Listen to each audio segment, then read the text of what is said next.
Morning. Morning, Chair. Good morning, Chair. Morning, Chair. Morning, Honorable Minister. Morning, Good morning. Good morning, dear.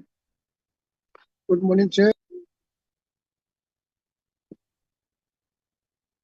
Can we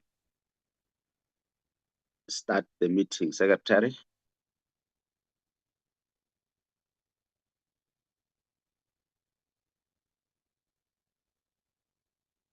This is a wrong agenda, it's a 4.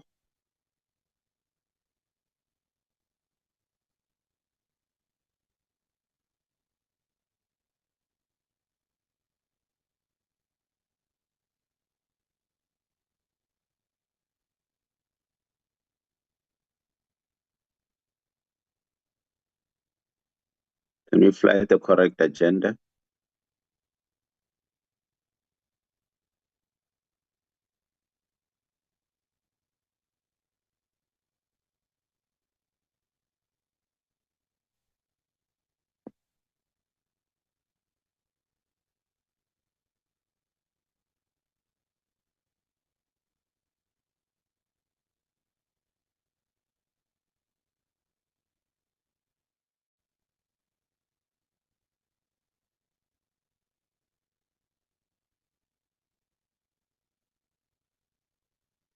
Good morning, Chair. Casey, can you please flat the agenda? Okay.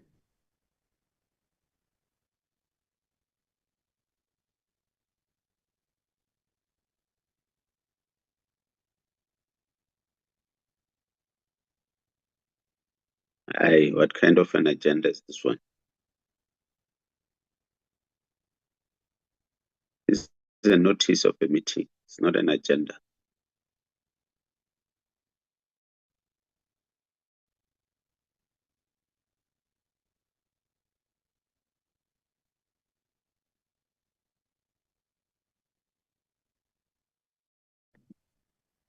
Casey, can you flat the agenda, please?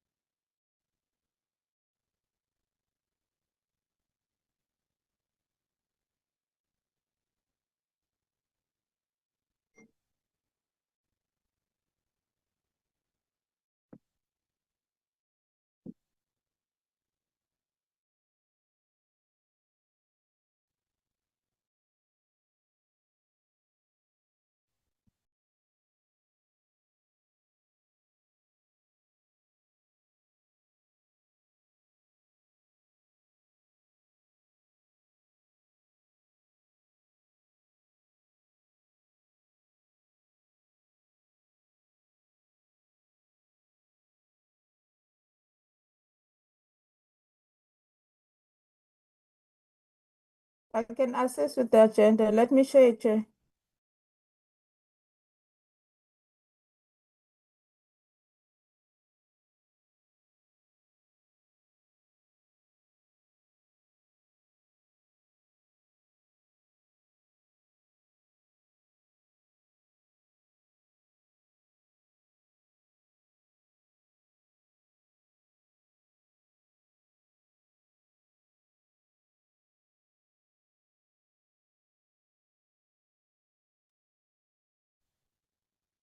Good morning once more, honorable members.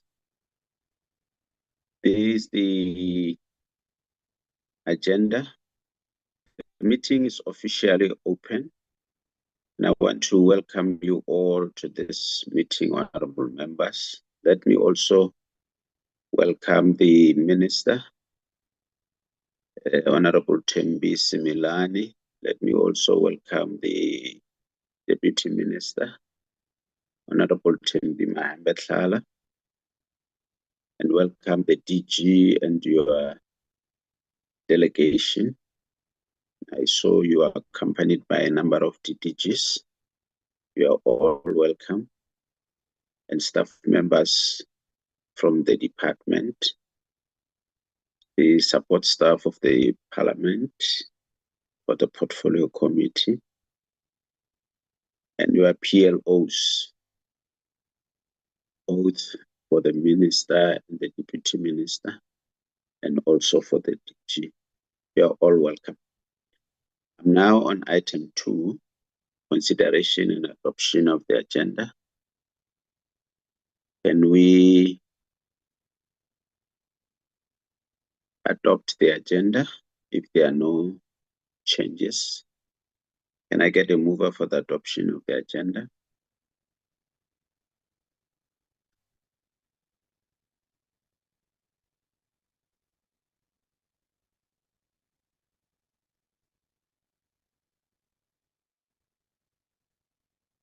Honorable Poole. I move to adopt the agenda, Chair. Thank you very much. Can I get a seconder for the adoption of the agenda?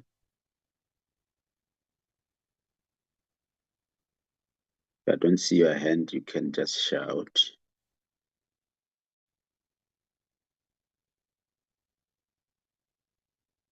Can I get a seconder? Honorable Kakagilwe. Chairperson, I second for the adoption of the agenda. Thank you very much. The third item is apologies. The secretary told me that she has connectivity challenges. I don't know who's standing in her place. Can we get apologies? Chairperson, I'm Tepo Makanye, the acting content advisor. Koliswa has actually asked me to render this item on her behalf, given the technical challenges back at home where she is.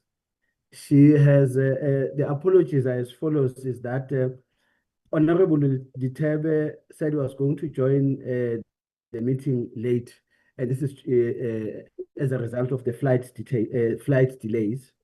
And Honorable Makakula, we will join, but her voice is gone due to fever. And Honorable Abada is not well, she's at home. And the Deputy Minister has requested an early departure due to cabinet commitments. Thank you, Chair. Thank you very much. Is there any other apology that we need to note outside what has been said already? My hand is up, Chair, with your permission. Honorable Minister.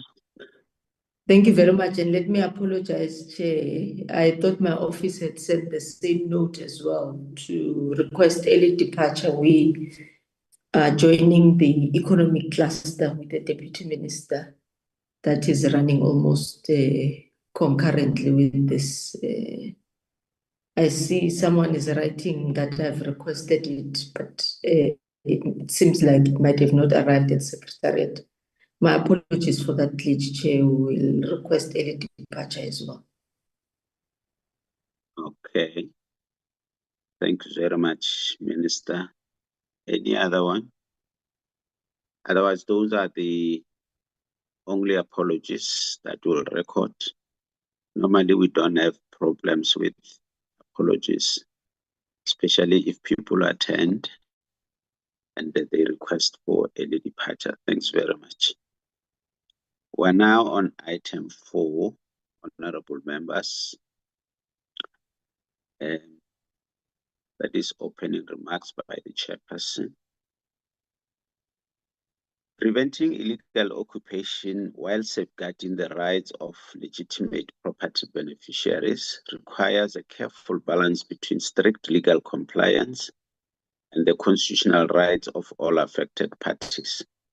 This balance can be achieved through robust beneficiary verification processes, proactive community engagement, early dispute resolution through mediation, and the effective implementation of existing legal framework, including the Prevention of Illegal Eviction from and Unlawful Occupation of Land Act, popularly environmental degradation, and delays the implementation of housing projects. It also compels government to divert scarce public resources towards security, litigation, and emergency interventions.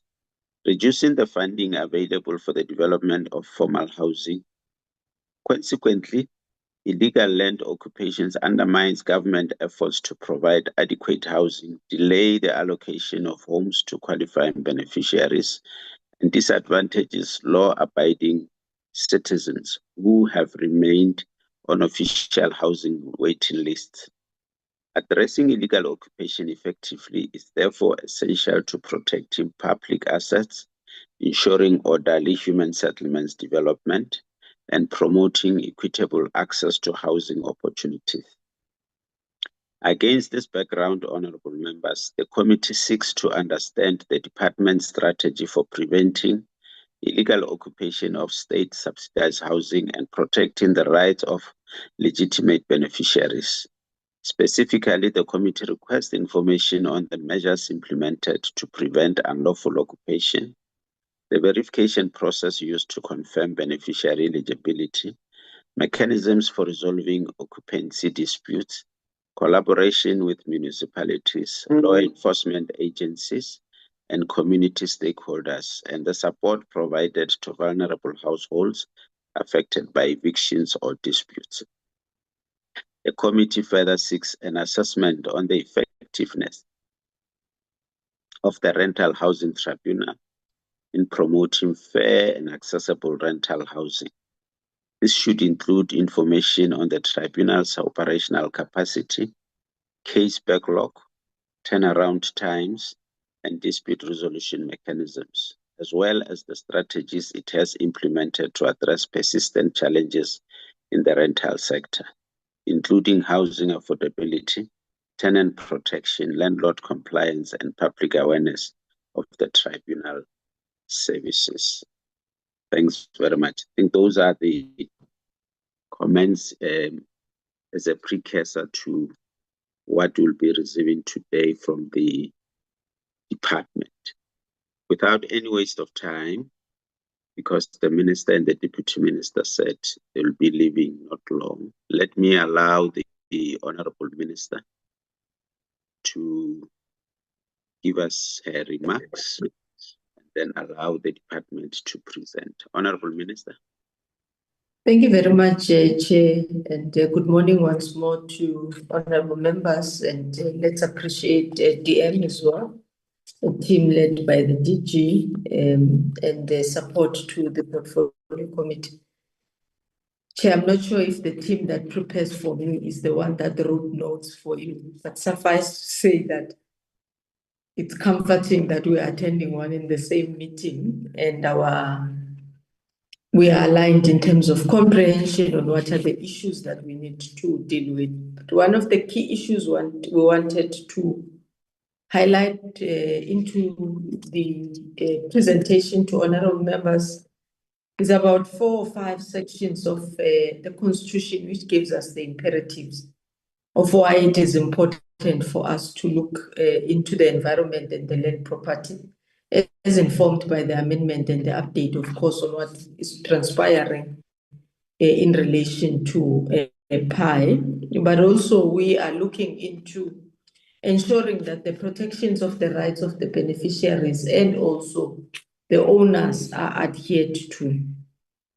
We may want to look also, Chair, beyond this, of course, our discussions, is what does the white paper provides in relation to interventions that we are proposing, and subsequently to look into areas on how best could we enforce in relation to law enforcement in a more early warning type of a system to ensure that the policy provisions and the Constitution are sort of looked at in a more preventative manner than in a responsive manner in relation to the protection of the rightful beneficiaries, and how do we resolve the disputes before community members becomes vulnerable. I think in the long of it, the DG and the team will then provide clearance and clarity in relation to how far we've gone in relation to public participation, that the honorable members are aware that it has started and has been going well. There were just 2 incidences, not unless there were some additionally that one would have not received, which I doubt, whether community meetings had to be postponed or cancelled because of disruption. It has raised, the amendment has raised interest, both public, private, but also from civil society. And politically, of course, political parties have shown interest in giving the views and inputs on how the amendment must look like or must actually carry towards to the National Assembly. We were billed, as we indicated to the portfolio earlier on, that we anticipate that we will go back to the National Assembly somewhere around August, and we are still aligned to that plan. We do not foresee any challenges that will make a deliverable not to be achieved. We have run concurrently, of course, with public participation. DG will also indicate that. Briefing of all the clusters. Firstly, the social cluster, where we reside ourselves as human settlements, and I co-chair with Minister Mtsoaledi. And we went into the economic cluster, we went into the governance cluster, just to make sure that colleagues and the executive overall is up to speed in relation to the public participation and opening room for more input. Obviously, mandated by the process and procedures of amendment of any act, you obviously need the Oxley certificate, you need the seat assessment of the amendment by the Department of Monitoring and Evaluation, and that those boxes, Chair, have already been ticked. The Rental Housing Tribunal, I think the department will also showcase, sorry, Chair, the department will also showcase the notable cases and the backlog that we would want to place into the table, and also how best can we be able to resolve such issues. I think startling to me as I go through all the issues in relation to the rental, I think our norms and standards, and also ensuring that the representation sorts in all provinces of the tribunal empowers not only the MECs to establish, but also the numbers of who sits on a full-time and a part-time, rather an alternative basis. And what chiefly the act was about, to make sure that the latter was not only aligned to principle, the 1991, which was dealing with the 1976 previous act, but to ensure that we link this with relation to the consumer affairs and the housing development that the department is supposed to be seized with. Chair, let me end there and appreciate the opportunity for an engagement with the portfolio committee for us to share the progress and the development in which the department, particularly on what the portfolio committee has been seized with, and ensuring that we comply in relation to the aspirations of the amendment of the PI Act. I think it's in the House, Chair. We are amenable to your guidance as well as we go around in terms of how could we make best of what is a right to everyone to protection by, as enshrined in our Constitution. Thank you very much, Chair, and thank you, honorable members. Much appreciated opportunity that has been granted. Thank you.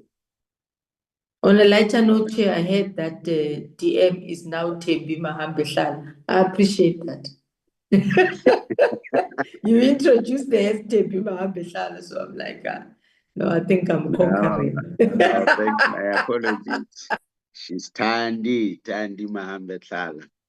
Thanks very much for your comments, Honorable Minister. Whenever you are ready to leave, you will indicate, and the Deputy Minister will also indicate. You can just indicate by writing a note that we are leaving, so that we are sure that we give you and the Deputy Minister the necessary respect. And we appreciate that you are still on course with regard to PI bill, and they will be happy if it can reach Parliament during August. maybe during the first week of August.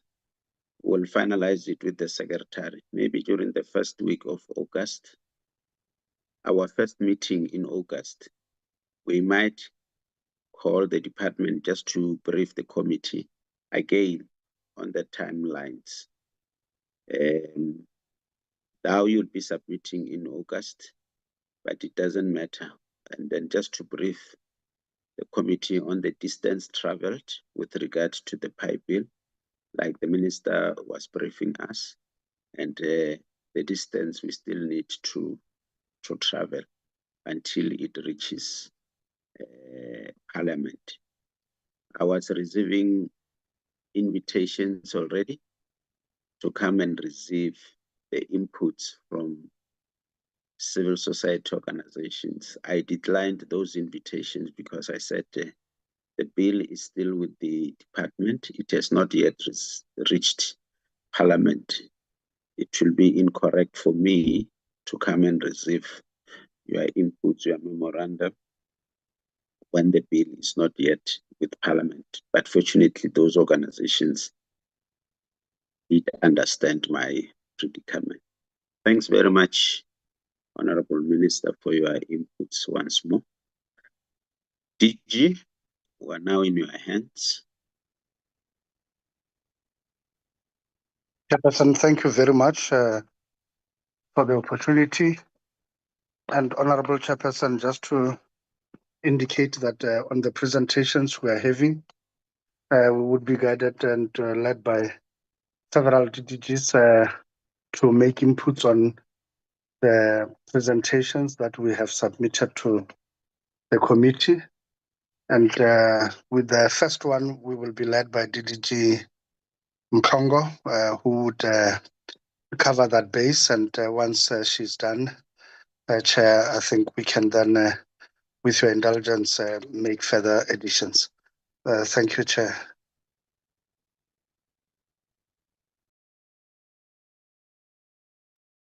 Thank you very much, DDG. Can continue.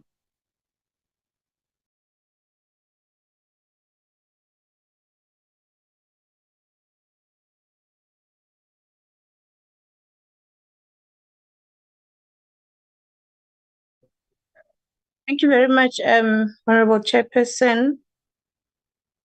I just wanted to check if my presentation is showing on your side. Yes, it is. Just trying to put it on slide mode. Yes. Thank you very much, Chairperson. I think it's difficult when you're presenting and so sharing. Honorable Chair, honorable members, honorable Minister, the Honorable Deputy Minister, DG, and colleagues, thank you very much for the opportunity and good morning. Chair, I will be taking the committee through the presentation on the strategies to prevent illegal occupation of houses, protection of rightful beneficiaries, and disputes resolutions. This is just a presentation outline, which I'm not going to go into detail. Safe to highlight, Chair, that the purpose of this presentation is really to brief the portfolio committee on the strategies that the department is currently undertaking. As the Honorable Minister has highlighted in terms of really what are the constitutional imperatives that underpin the work that we do around the issues that we are presenting to the committee, it's really Section 24, which really talks to the environmental issues, Section 25, land and property. Of course, Section 26, specifically talking to housing, as well as Section 27 in terms of water and food. So it's a comprehensive aspects that we are taking into consideration. Just to highlight, Chair and members, in terms of what we look into in relation to the protection of rightful beneficiaries, is that evictions should be considered as the last resort and not as the primary solution for managing unlawful occupations. And that eviction proceedings are only initiated after a meaningful engagement with relevant stakeholders. And with that, noting as well that the municipalities remained the main sphere of government that is responsible for the allocation of the beneficiaries. Of course, as a department, then we provide support wherever necessary. But also to indicate that there are instances which the department is aware of, where then houses that would have been unlawfully unlawfully occupied before the rightful beneficiaries could take occupation. I think we have seen even in terms of the media what has been coming out, where then people says, yes, I do have confirmation that I have a house allocated to me, but I'm still living in a shack. So those are the instances that also the department is looking into. And the department then continuously updates the rightful beneficiaries and also engage the unlawful occupiers in order to ensure that there is a real solution in terms of those disputes. It is important that we emphasize that it's only when there is no resolution that can be found in terms of the dispute with the unlawful occupiers, then when the department or the municipality then initiates the eviction. As the minister has also highlighted, what is important is that since we have the white paper approved since 2024, it is also important that we highlight what then are the provisions in relation to that. One of the provisions of the white paper is that is for the interventions regarding fraud, corruption, disputes, and maladministration in human settlements. And this takes Chair and members into consideration the fact that some of these allocations where you find that an unlawful occupier has been allocated a house, it's attributed to fraud and corruption. So there is emphasis in terms of that going forward. But also to really demonstrate government's commitment in terms of performing its functions with honesty, transparency, integrity, and to enforce zero tolerance approach towards fraud, corruption, and maladministration. And Chair, I must highlight that the work that the department is highlighting is embarking on in terms of really ensuring that digitalization of the system is to ensure that there is transparency, but also there is integrity in terms of the processes, starting from the application and the approvals going forward. But also the white paper indicates that the minister will, in addition to to the call center services, SIU operation, set up an ombud office for the human settlements to streamline the fragmented functions which we are currently expecting or experiencing as a sector. And just to highlight in detail then what then are those are the objectives in terms of going forward, ensuring that there is an ombud function is to create for an investigative and complaint resolution mechanism which provides for an impartial, accessible, cost-effective, and equitable determination of human settlements related complaints and disputes at national, provincial, and local level, but also includes the entities of the department. This function will also promote and encourage active citizenry, whistleblowing, integrity, and transparency in all spheres of society.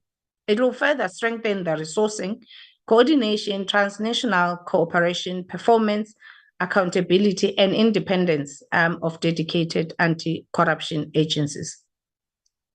It will further protect vulnerable sectors that are most prone to corruption and unethical practices with effective risk management. So those are the key provisions in terms of then what then the white paper provides. But currently we do have the housing code, and we thought it is important that we highlight to saying what then the current housing code, which we are also then busy with the review subsequent to the approval of the white paper, so that we can have the human settlements code. But currently its focus is, it provides that where people find themselves in a situation of crisis or are facing imminent eviction, alternative accommodation should be provided. But also it highlights that the assistance should include the municipality providing land, municipal engineering services, as well as shelter. Then when it comes to assistance, it includes possible relocation or resettlement of people on a voluntary and cooperative basis. We understand that in cases where people have stayed, resettled themselves, whenever then there is issues in terms of them being moved away, there could be issues. Hence, then we are also strengthening the function of social facilitation going forward. It also provides that the department, working with the other spheres of government, should ensure that there is a report that reflects on the profile of those unlawful occupiers. It is also important that we highlight that the process is constrained by instances where then the unlawful occupiers do not provide necessary information. This then becomes a challenge in terms of then ensuring that they are correctly profiled in terms of the status, whether then they can qualify to be part of the program in terms of the subsidized housing going forward. It's also important that we highlight that in all eviction proceedings, the department ensures that the vulnerable people are provided with alternative accommodation. The other aspect that we wanted to highlight to the committee, it's in relation to saying as a proactive measure, what are the strategies that we are embarking on in relation to public education as well as awareness. There's two aspects that we focus on, starting with the contractors or those who are the developers, where then there's awareness to saying then they must ensure that they guard the construction site to ensure that or apply for a variation wherever it is applicable. This is also to saying where then we realize that there is invasions before the project is completed, so that it is important that the contractors and the developers take that responsibility, also including the appointment of security companies to guard those properties that they will be busy in terms of developing, but also to ensure that there are security measures which include installing the fences and locking of those gates, but also proper signage around the site, which also includes in terms of then the contacts that in case there is an invasion, they could be contacted. But also then to ensure that there is clear details in terms of the log and reports in terms of incidences with the relevant municipalities as well as the province. What then are the risks that we have identified in this regard while the intervention is put forth? Is that then it may result in the cases where developers may include these security costs in the project budget, which then does escalate the cost beyond what the quantum provides for.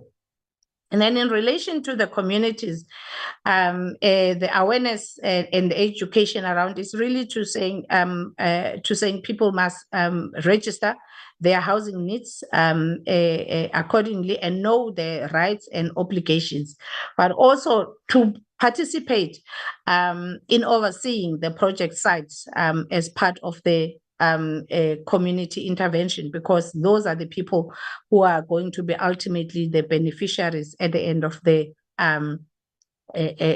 process of the project. But also to ensure that they, when it comes to the allocation process, everyone understands what are the rights and obligations, because sometimes you find that during implementation, even those that do not qualify, they identify themselves as beneficiaries and want to occupy. But also to promote that communities and citizens should report any suspicious activity or an attempt that relates to the invasion of a project.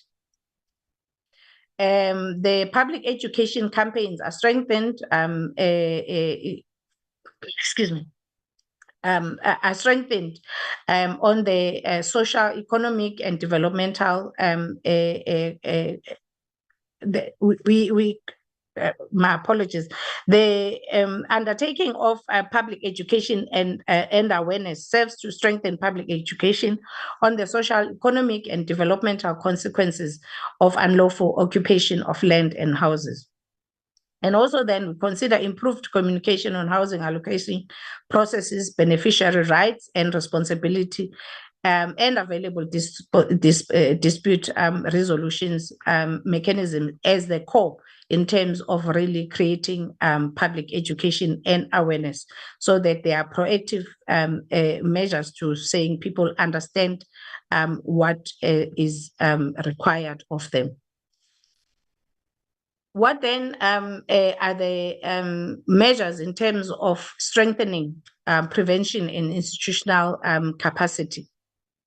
It's really that I'm just focusing on the right columns in terms of what are the interventions in terms of developing and implementing a land invasion management strategy, conducting regular patrols in high risk areas, but also utilizing various reporting channels such as hotlines wherein issues can be reported to the department, but also to the relevant municipalities, the utilization of digital platforms such as WhatsApp groups in terms of communication.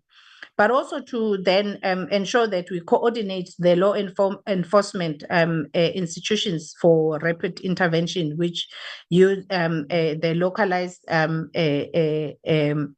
institutional arrangements such as the red ends, as well as the local metro police to be involved to intervene in cases of invasions. What then is the protocol that at a high level in terms of what it involves this in case of invasions? It's really to ensure that there is early detection where community patrols identify and report possible invasions, and also then this must be verified, where then the municipality confirms whether then there is any if this is an unlawful occupation, and therefore ensure that those that are not qualifiers are eliminated, and ensure that then the third aspect is to ensure immediate action so that there is no delay understanding in terms of the prescripts of the current PI Act, so that then the intervention is within the timelines, but also a legal process is instituted if then the occupation occurs and has already a court order. But also then is to also ensure that there is a regular follow-ups, which then ensure that that we strengthen the site security and review the gaps and ensure that there is a ongoing prevention. But overall is to ensure that there is a continuous monitoring and evaluation in terms of where the land is owned by a municipality, but also then where then there is a project that is also underway, so that we make sure that the necessary strategies are implemented to alleviate any invasions. In the cases then where then there's already a eviction that should be effected, this slide is just highlighting to the committee that there is an emergency housing program within the department, which solely serves to provide temporary assistance in the form of secure access to land or basic municipal engineering services and shelter in a wide range of emergency situations.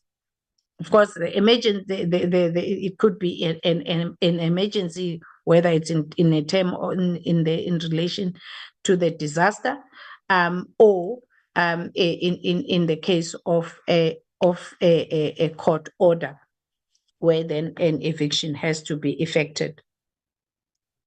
But it is important that we also highlight that the emergency is recognized then when the application has been done through the relevant MEC of the province or a municipality, but also then it focuses in terms of then to profile the beneficiaries that have to be provided with the emergency housing. And this is to safeguard the abuse of the system going forward.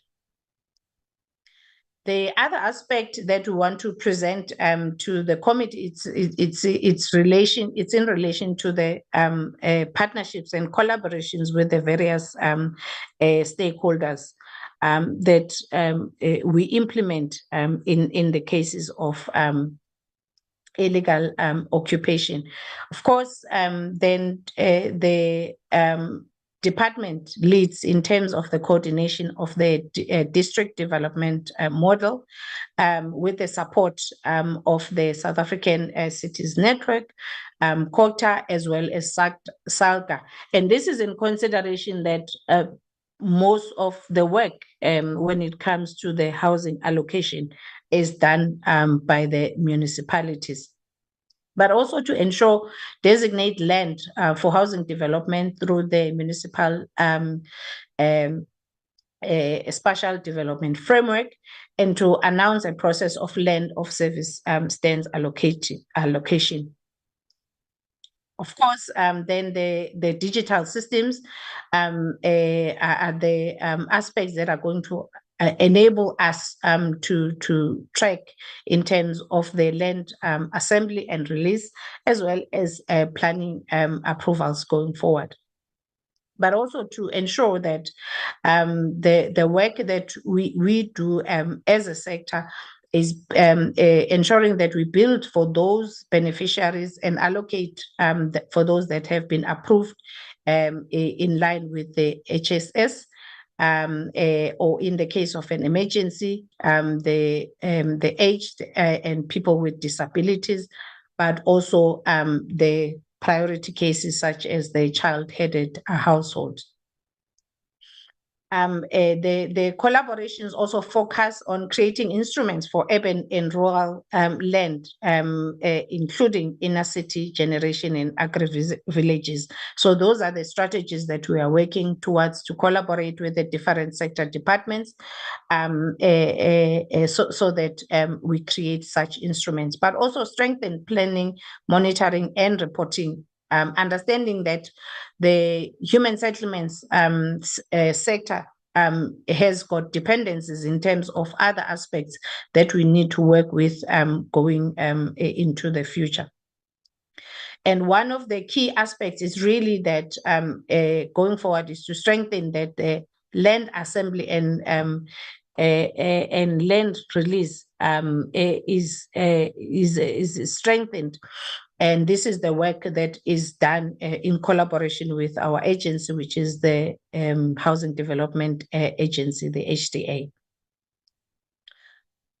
This slide is just highlighting, Chair and members, in terms of then the evidence-based planning and tailored interventions going forward, to saying these are the areas that we'll be strengthening as part of our strategy as a sector, ensuring that there is comprehensive auditing and profiling of illegally occupied land, houses, as well as buildings, because then this will enable us then to have proper interventions into the future, but also ensure that we have case-specific response strategies. And this takes into cognizance that the different cases when it comes to illegal occupation may differ. So then it is important that we develop responses that are tailored towards each case, so that there is a full response or intervention and solutions into the future. But also as a sector that will strengthen the verification, the monitoring, as well as the dispute resolution processes to protect the rightful beneficiaries while ensuring that the vulnerable groups are appropriately supported.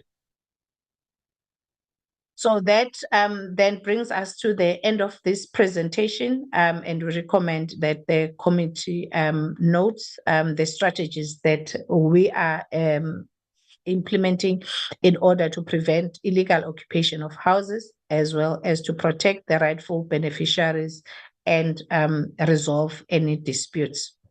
Chair, maybe before I stand down, I'm not sure if DDG Tusi would want to make addition on this presentation, and then I can hand over to the DG.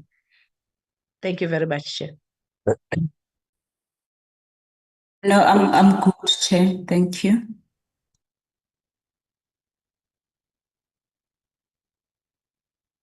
DDG Tusi? No, Chair, we had already made our input into the presentation, so we are covered. Thanks. Okay. Thanks very much. DG, you want to make some inputs? Thank you very much, Honorable Chairperson. Just to indicate that, as you can see, the strategy is quite aligned with the new injunctions of the PI Act. And I think we have drawn real parallels between what we are proposing in the PI to strengthen what we are seeking to achieve with the strategy, which is hinged on this four multi-pillar approach, and that all of them must work in tandem. It's better, Chair, to prevent than actually to deal with evictions later.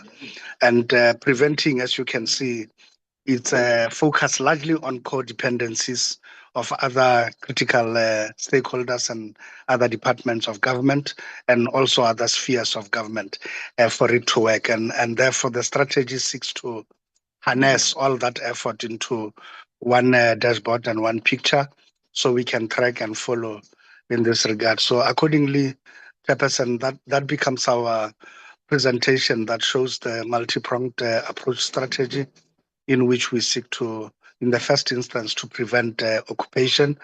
As you may have seen in one of the most important pillars, it's around the utilization of financial instruments like the ISUPG to allow poorer provinces and municipalities to be able to tap into those resources to actually prevent and to put preventative mechanisms, including even seeking orders for prevention of people from actually settling the land and declaratory orders from the courts in that regard. So this, as you can see, will actually go a long way if fully implemented and ventilated. And once the PI Act has been approved by the Parliament, and if it gets approved with those injunctions, the advantage, Chairperson, is that it will then reinforce this strategy in a big way, and that it will empower the department and other state role players to also be in a position to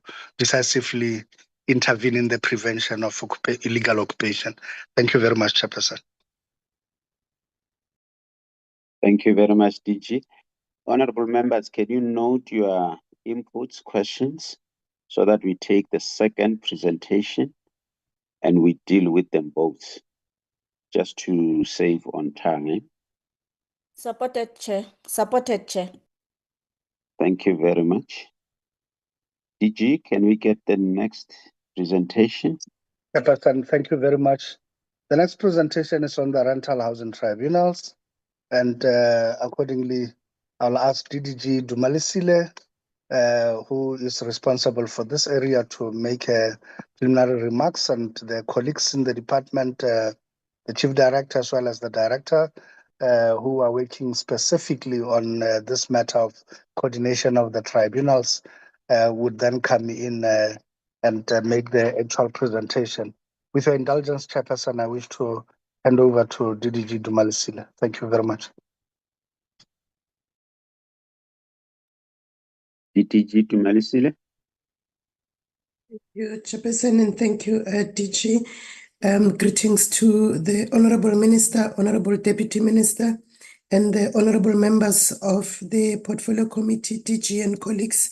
Chair, thank you for the opportunity. We are presenting the work that is being done by the rental housing tribunals throughout the country. We have functional tribunals in all the provinces. I will be assisted by my colleagues. We only have 2 provinces where the tribunal period is coming to an end. For Gauteng, it ended in the end of May, and Western Cape will be ending the end of June. Both these provinces have actually activated their processes to make sure that there are no gaps with regards to the functionality of these structures. Chair, as the Minister has already alluded, we also tried to capture the notable cases just to give the members some understanding on the work that is being done by these tribunals. Let me also hasten to clarify in instances where members will think that there are inconsistencies in terms of the membership. There are no inconsistencies. The Act is very clear that the MECs in provinces can appoint a minimum of 3 members to a maximum of 5 members and additional 2 members. So there are provinces where they opted for 5, and there are provinces where they even went beyond and appointed 2 additional members, just to clarify those areas so that members can understand what informs that. With your permission, Chair, as indicated by the DG, let me hand over to my colleagues. I have 2 colleagues, Ms. Tsepiso Moloi as well as Mr. Sean Mlanzeli. They can assist with the presentation. Thank you, Chair. Thank you very much, DDG. Tsepiso. Mr. Mlanzeli, Chair, will be doing the presentation. Thank you very much. And the principle of governance says a delegated responsibility cannot be delegated further. No problem, Chair. I'll do the presentation. It's fine, it's fine. It's just on a lighter note. All right. Yes, yes. Mr. Mlanzeli is the program manager for the rental housing tribunals. And I think for more clarity, I thought that it would be appropriate that he does the presentation, but I can go ahead, Chair, if that's what is No, required. it's fine. It's fine. Mr. Mlanzeni, come in so that Thank we you, Chair. don't complicate issues. Very good morning to you, Chair. I trust that I'm audible. Yes, you are. Yeah. Yes. Yes. Kosi, can you please go to the second slide and let me just observe protocol and also pass my greetings to the Honorable Minister, Deputy Minister, DG, as well as DDGs on this platform. Chair, this is the outline, which we are not going to expend much time on. I think the DDG already gave an indication as to what the issues are that we will be speaking to. Next slide, please. On this slide, Chairperson, we provide a background for purposes of or rather for the benefit of the members. And we indicate that the Rental Housing Act 50 of 1999 was promulgated chiefly for purposes of replacing what we had back then, which was the Rent Control Act of 1976. The Rent Control Act had to be put aside by Parliament, primarily because of the fact that it was found to be very arbitrary in the sense that it controlled rent and did not comply with the values and general ethos that is enshrined in the Constitution, and hence it had to be done away with. Then we say here that MECs utilize the Rental Housing Act for purposes of appointing members of the tribunal, and they use Section 7 of that Rental Housing Act. And MECs do that by gazetting those. They call for appointments utilizing like newspapers and the media, broadly speaking. Okay, and then these members that are appointed to serve on tribunals are generally people with expertise in property management. Some of them are legal practitioners. By and large, Chairperson, these are members that are well versed with issues of the rental housing sector and property management, broadly speaking. And their term, as per the Act, is a period that does not exceed 3 years. Next slide, please. So the staff composition of the rental housing tribunals vary from province to province, and they include but are not limited, Chairperson, to case managers. You've got your mediators, you've got your inspectors, you've got your clerks of tribunals, and so forth. So as we indicated that the composition will vary from province to province. We will take, for example, Chairperson, Western Cape with the largest composition. I think they've got about 26 staff members on their organogram, whereas I think the smallest staff composition is to be found in Northern Cape, where there's only 3 members of that support the members of the Rental Housing Tribunal. Those are staffers that are appointed in terms of the Public Service Act. So the staffers assist with the investigation. They also conduct mediations between the landlords and tenants. And then lastly, on the slide, we're indicating that tribunals are quasi-judicial bodies. And this, of course, means that they are designed similarly to your courts, but are not do not enjoy the same powers as a court does. Equally so, Chairperson, the rulings or judgments of rental housing tribunals are deemed to be an order of a magistrate's court, meaning that their rulings are of equivalent status insofar as it relates to rental housing disputes. Next slide, please. So as we conclude on the background, Chairperson, we also wish to indicate that tribunals promote harmonious relations between tenants and landlords, and they, of course, provide a platform that is accessible to your ordinary tenants and landlords to resolve their disputes. We are also pleased, Chair, to indicate that we have got active and functional rental housing tribunals in all 9 provinces. So we also want to bring to the attention of the committee that the Act, as we refer to here, the Principal Act, empowers the minister amongst others to foster stability in the rental housing market through the introduction of norms and standards and other policy directives.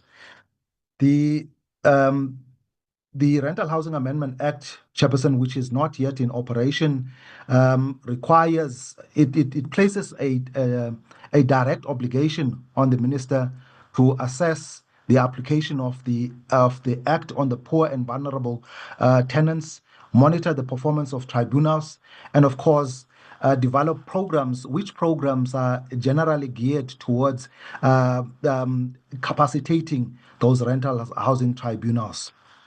Next slide, please. As we indicated, Chair, tribunals are creatures of statute, which means that they derive their existence from the Rental Housing Act 50 of 1999 as amended.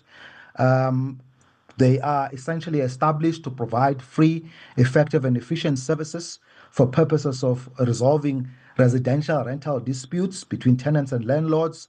And as the DDG indicated that the Section 9 of the Act empowers MECs to make the appointments of tribunal members, with a maximum being 5 members, and 2 alternate members, whereas the minimum that MECs are allowed to appoint is usually 3.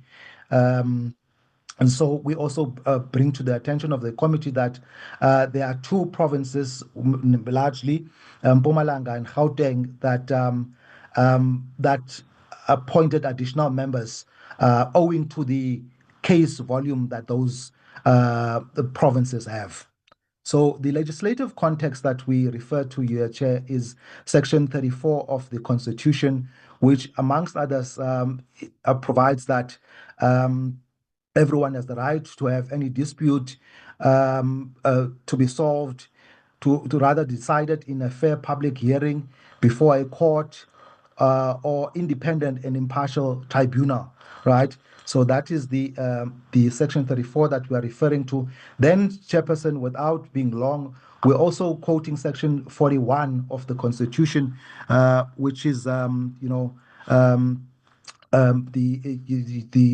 which requires the cooperation between the 3 spheres of government. In the interest of time, Chairperson, I'm not going to go into the details of that. Now we go back in the legislative context, we go back to the Rental Housing Act of 1999, and as we indicated, it enjoins the minister, amongst others, to monitor the work of tribunals, support the tribunals through capacity, and provide overall support to ensure that those tribunals function effectively and efficiently. Next slide, please. The mandate of the rental housing tribunals, that's what we deal with here on the slide, Chair. And we do indicate that the Act 50 of 1999 is the act that repealed Act 80 of 1976, which was the Rent Control Act.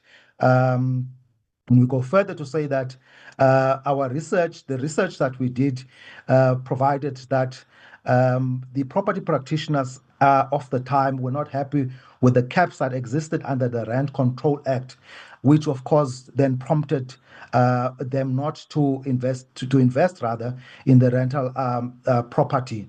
And ultimately that is why Parliament then repealed the Rent Control Act of 1976. What are the lessons that we have drawn from that experience?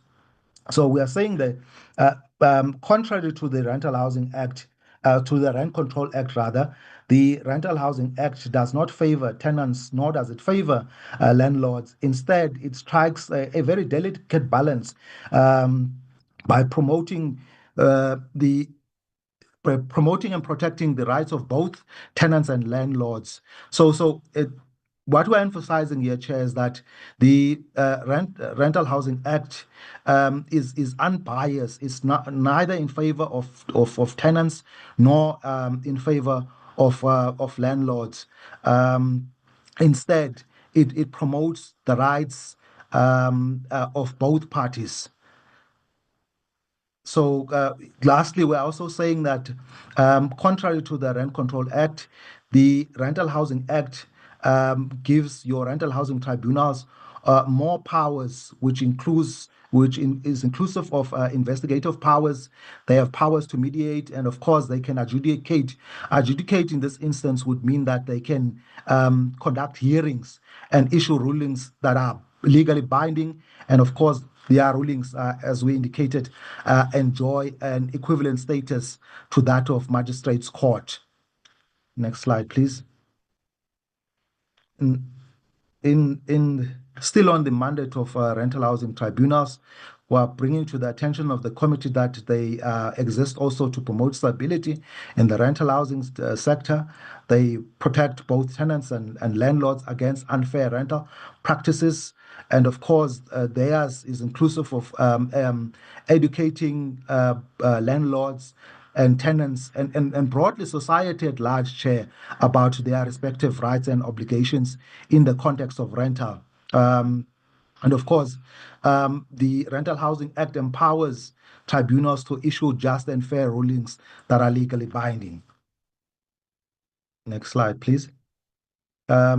In this slide, Chair, we deal with the powers of the tribunals. We do indicate that tribunals have got teeth to bite in the sense that they can summon any party that is deemed relevant for purposes of a hearing. So that party would be summoned to appear before the tribunal. Tribunals can receive and investigate complaints. They also determine jurisdiction. Jurisdiction, Chair, is largely determined on where the unfair rental practice occurred. For example, you may have a landlord or a landlord that has got that resides in Gauteng, but the property in question may be in Limpopo. So in that example, the Limpopo Rental Housing Tribunal would then enjoy jurisdiction of that matter if a dispute were to occur at that rental accommodation. So tribunals can, of course, impose fines and or imprisonment sentences. We do have precedent of cases where the findings of tribunals have been converted by magistrates' court into imprisonment sentence. I think in this instance, Chair, we just want to elaborate a little bit here that tribunals themselves would then issue a ruling. Let's say, for example, they say that let's say you lie under oath, for example, when you present testimony, and if they feel that the gravity of the matter then warrants an imprisonment sentence, the tribunal would then take that matter to a magistrate's court.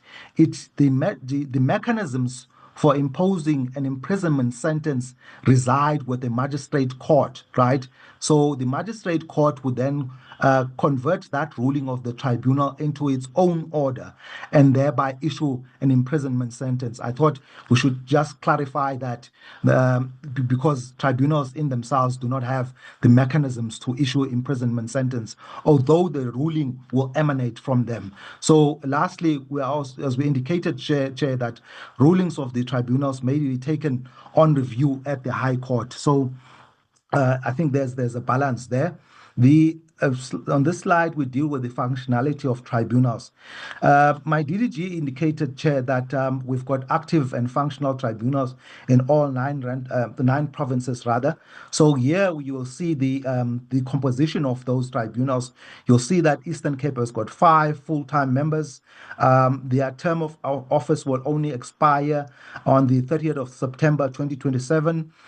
Free State, 7 full-time, 2 alternates, or alternates are also called part-time members, and their term of office is very much, still within the 3-year period, meaning that it commenced on the 1st of April 2025 and will end on 31st March 2028. Gauteng, the DDG already indicated that their term of office came to an end on the 31st of May 2026. The DDG further indicated, Chair, that the MEC of Gauteng has already extended that term of office with a period of 6 months while the recruitment process is unfolding in Gauteng. KZN, 5 members, 2 alternates, 1st of February 2024, and their term ends on the 31st of January 27. Limpopo also very much alive. Their term of office will expire or rather end on the 14th of September 2028. Next slide, please. We are dealing with Mpumalanga. Mpumalanga Chairperson has got 5 full-time members and 6 alternates. Their term of office will also be ending very soon, namely on the 31st of August 2026. Chairperson, let's also indicate that the Mpumalanga Rental Housing Tribunal, with the support of ourselves here at National, has already commenced with the advertisement of those positions. I think one of the advertisement that they shared with us was in the Sunday Sun, so they are very much on course to fill that vacancy before the term of office comes to an end there. Northwest was they've got 5 full-time members and 1 alternate. 1 resigned in Northwest, the chair, and so they have not yet filled that vacancy. Their term of office runs from 1st December 24 to 30 November 2027. Northern Cape, they were amongst the recently appointed tribunals. They've got 5 full-time members and 2 alternates, and their term of office will end on the 31st October 2028. Western Cape, also 5 full-time and 2 alternates. Their term of office, the chair, as indicated by our DDG, will terminate on the 31st of June 2026. Importantly, the Western Cape has already held interviews for the new tribunal members. Those interviews were concluded on the 31st of March. So all that is outstanding at this point, Chair, is for the MSC to publish the names of the new tribunal members after having consulted the portfolio committee in the Western Cape Provincial Legislature. Now, here, Chairperson, on this slide, we deal with the performance and as well as the backlogs of rental housing tribunals. You will see what we're bringing to the attention of the committee is province by province. I'll expend a little bit of time maybe with the first 2 provinces. The Eastern Cape there, you will notice, Chair, over the 25-26 financial year, they received a total of 1,120 cases, of which they managed to successfully resolve 380. Then they've got 681 cases that are balanced. So let's just explain what is that balance. That balance of 681 are cases that are still within the 90 days or 3-month period that tribunals are allowed to resolve cases. So tribunals must resolve their cases within 3 months or 90 days, which accounts for the 681. The backlog of the Eastern Cape is relatively low, which is the backlog, Chair, constitutes cases that have exceeded the 3 months or 90-day period, and there's 59. So the percentage of cases that have been resolved in the Western Cape accounts for 34. The balance is 61, whereas the backlog of cases in Those are cases that exceed the 90 days. That is accounts for 5%. The Free State received a total of 1,190, resolved 260. Their balance is 733.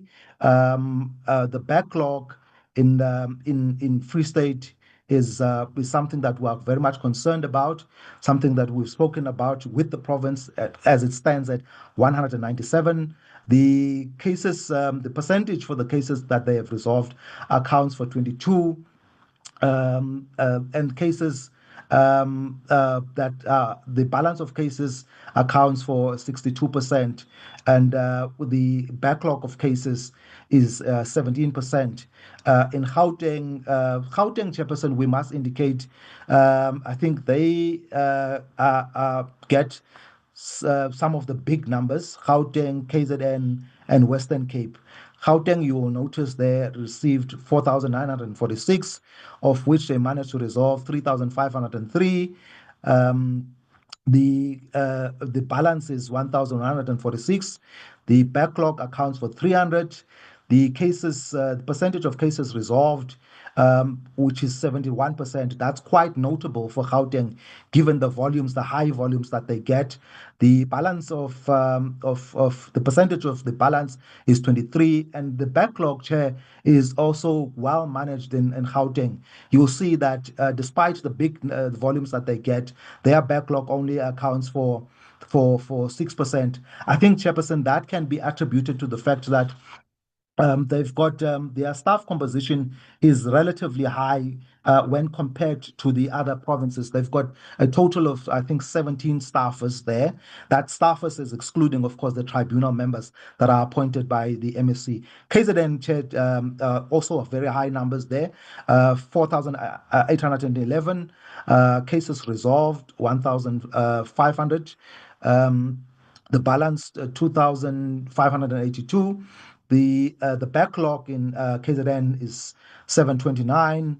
The percentage of cases that they have resolved is 31. The balance is 54% rather, and the backlog is 15%. I must also indicate, Chair, that as part of our responsibilities as the National Department, we monitor this performance, and we've been actively engaged with that province so that they put in place measures to reduce that case backlog, and we'll talk to those measures in later slides as to what are the measures that we have put in place in collaboration with provinces to reduce the backlog. Limpopo accounts for a total of 606 cases received over the financial year, 332 so resolved successfully. The balance is 256. The backlog there's only 18. The backlog is well managed in Limpopo as well. The percentage of cases resolved account for 55%. Balance is 42%. As I said, the backlog is well managed. It is standing only at 3% in Limpopo. Mpumalanga, this is also one of our efficient tribunals, also a good staff composition there. 1,375 for the total number of cases received, of which they resolved 906. The balance in Mpumalanga is 364. The backlog is 105. That backlog only escalated, I think, in the fourth quarter of the 25-26 financial year. I think there was a class action there involving, I think, close to 300 people in Mpumalanga, which then made that backlog to go up. Okay. Then the cases resolved in the percentage of cases resolved in Mpumalanga accounts for 66. The balance percentage there is 26%, whereas the backlog stands at 8%. Northern Cape, total number of cases received 188, which is evidently the lowest amongst all these other provinces. The total number of cases resolved in Northern Cape is 89. The balance account for 92. The backlog is 7. percentage of cases resolved is 47%, the balance 49%, and the backlog 4% in Northern Cape. That is Northwest 821 total received, 550 resolved, 271 accounts for the balance. Importantly, Chair, the Northwest Province is the only province that did not have a backlog as at the end of the 25-26 financial year.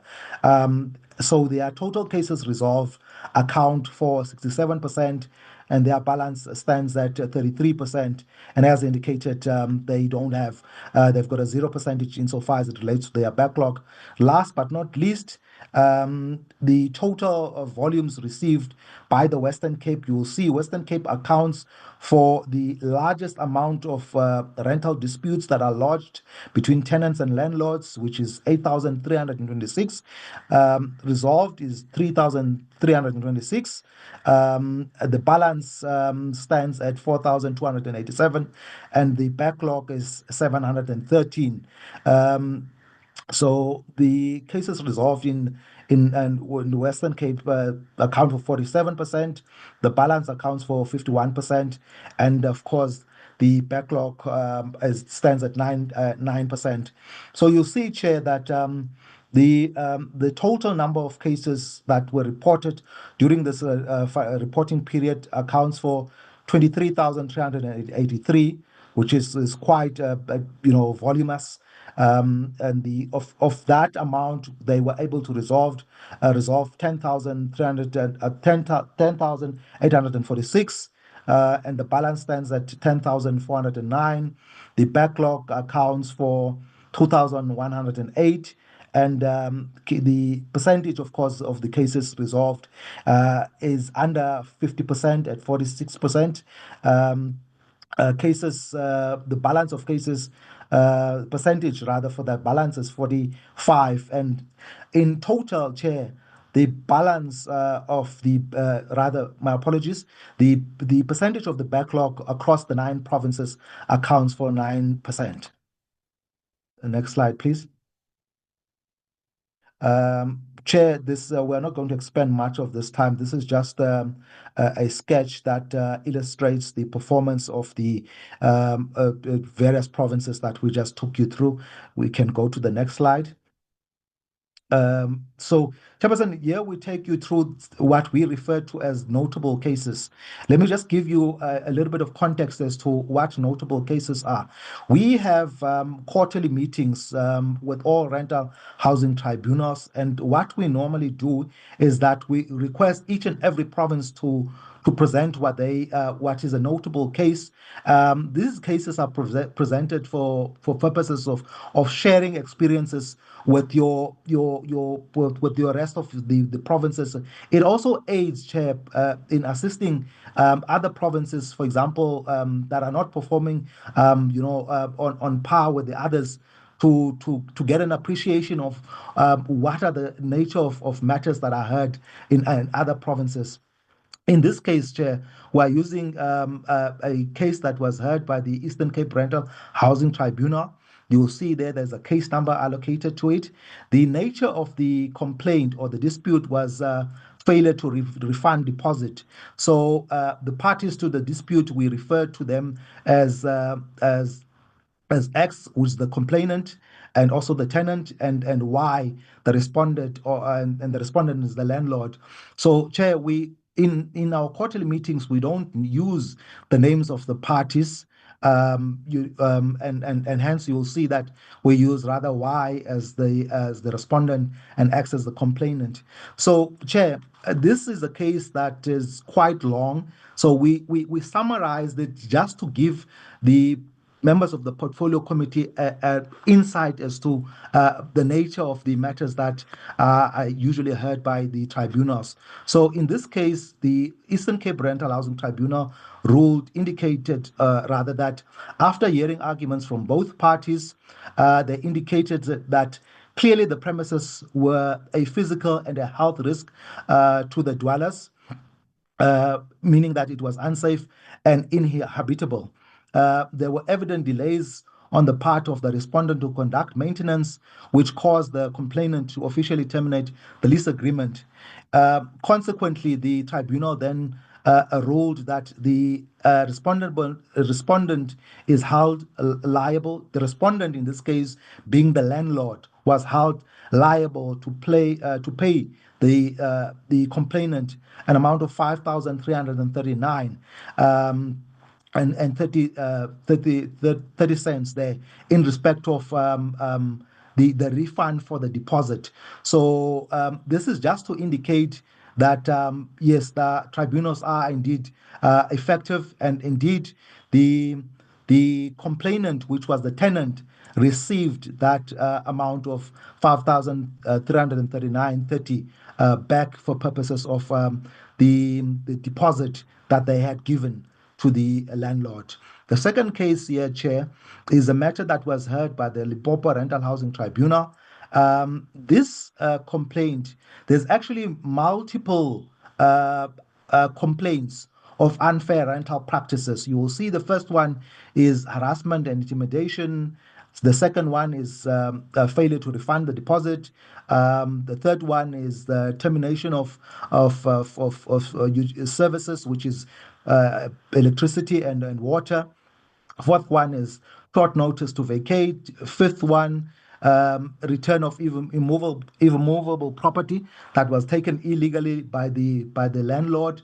And number 6 is damages to property. 7 is, of course, compensation for legal costs and disbursements. So the summary of it, Chair, we can, of course, avail the full ruling of the tribunal.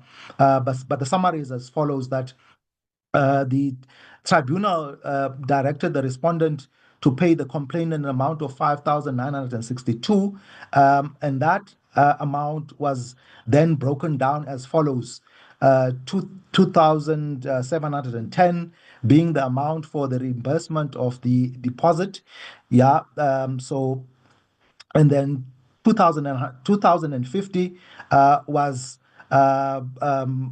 for purposes of the damages of the tenants. It was for purposes of the damages that the tenant had to pay for a removal fee, and then it was 1,002 for printing expenses, and then 200 rand was for compensating the tenant for their curtains, and then lastly, the tribunal indicated that the cutting off of electricity and water, the alleged harassment and intimidation, the alleged short notice to vacate are moot. They are moot because the complainant was no longer occupying the rental dwelling.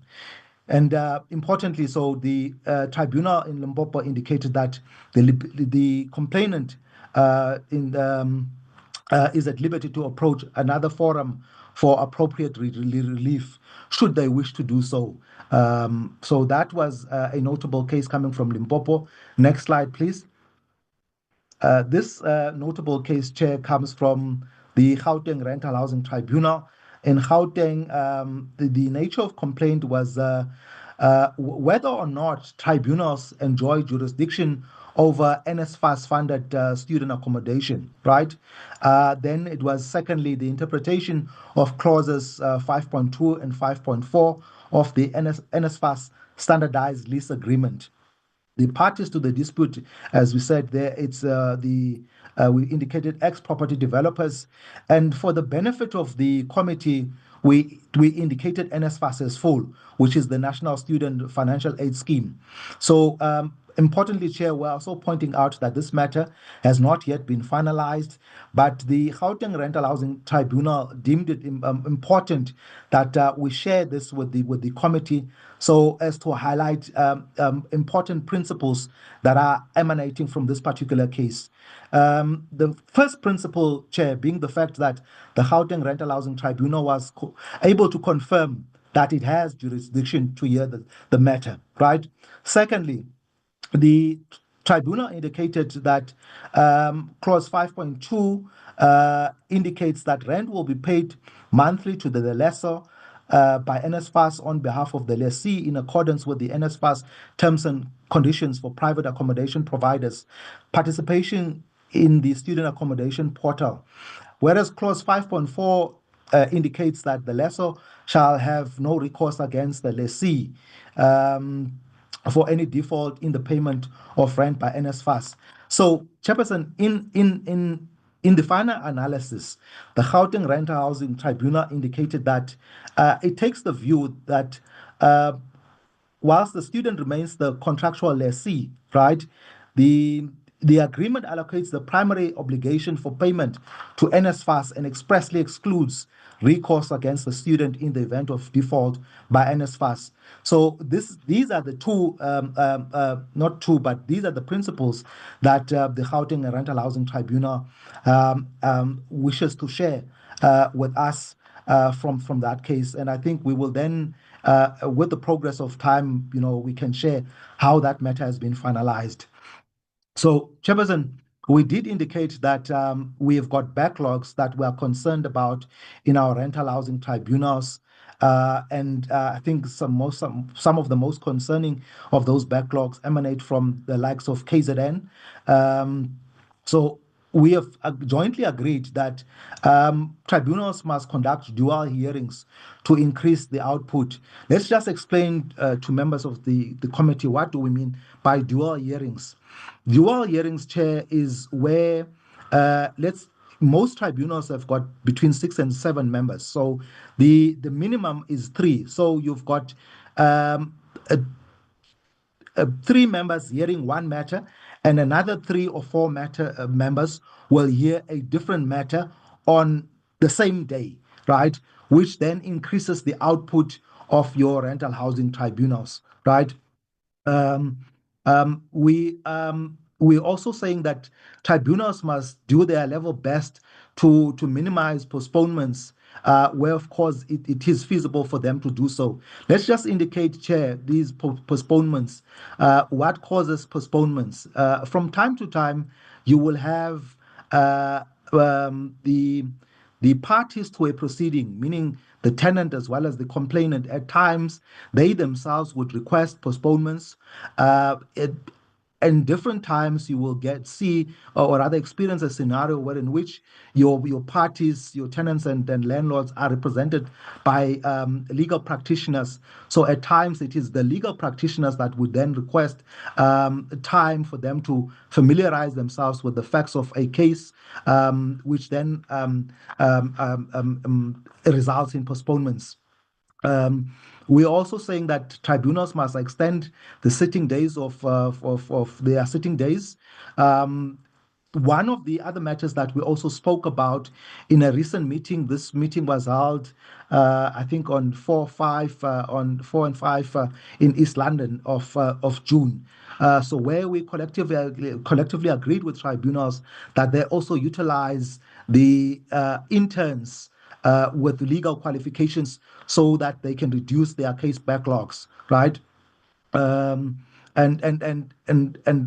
we also saying that tribunals must capacitate their staff members to conduct mediations.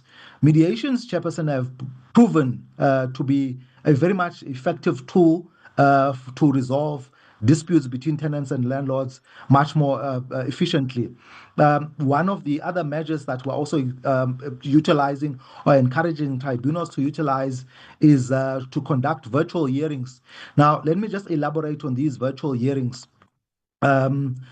We do appreciate that it's not everyone that has got access to a laptop or a computer and data. So what we normally do is that we've got rental housing information offices in most of our, let me not say, in some of our municipalities. So where there's a rental housing information office, the landlord or the tenant would be given the option of connecting to the meeting via that rental housing information office.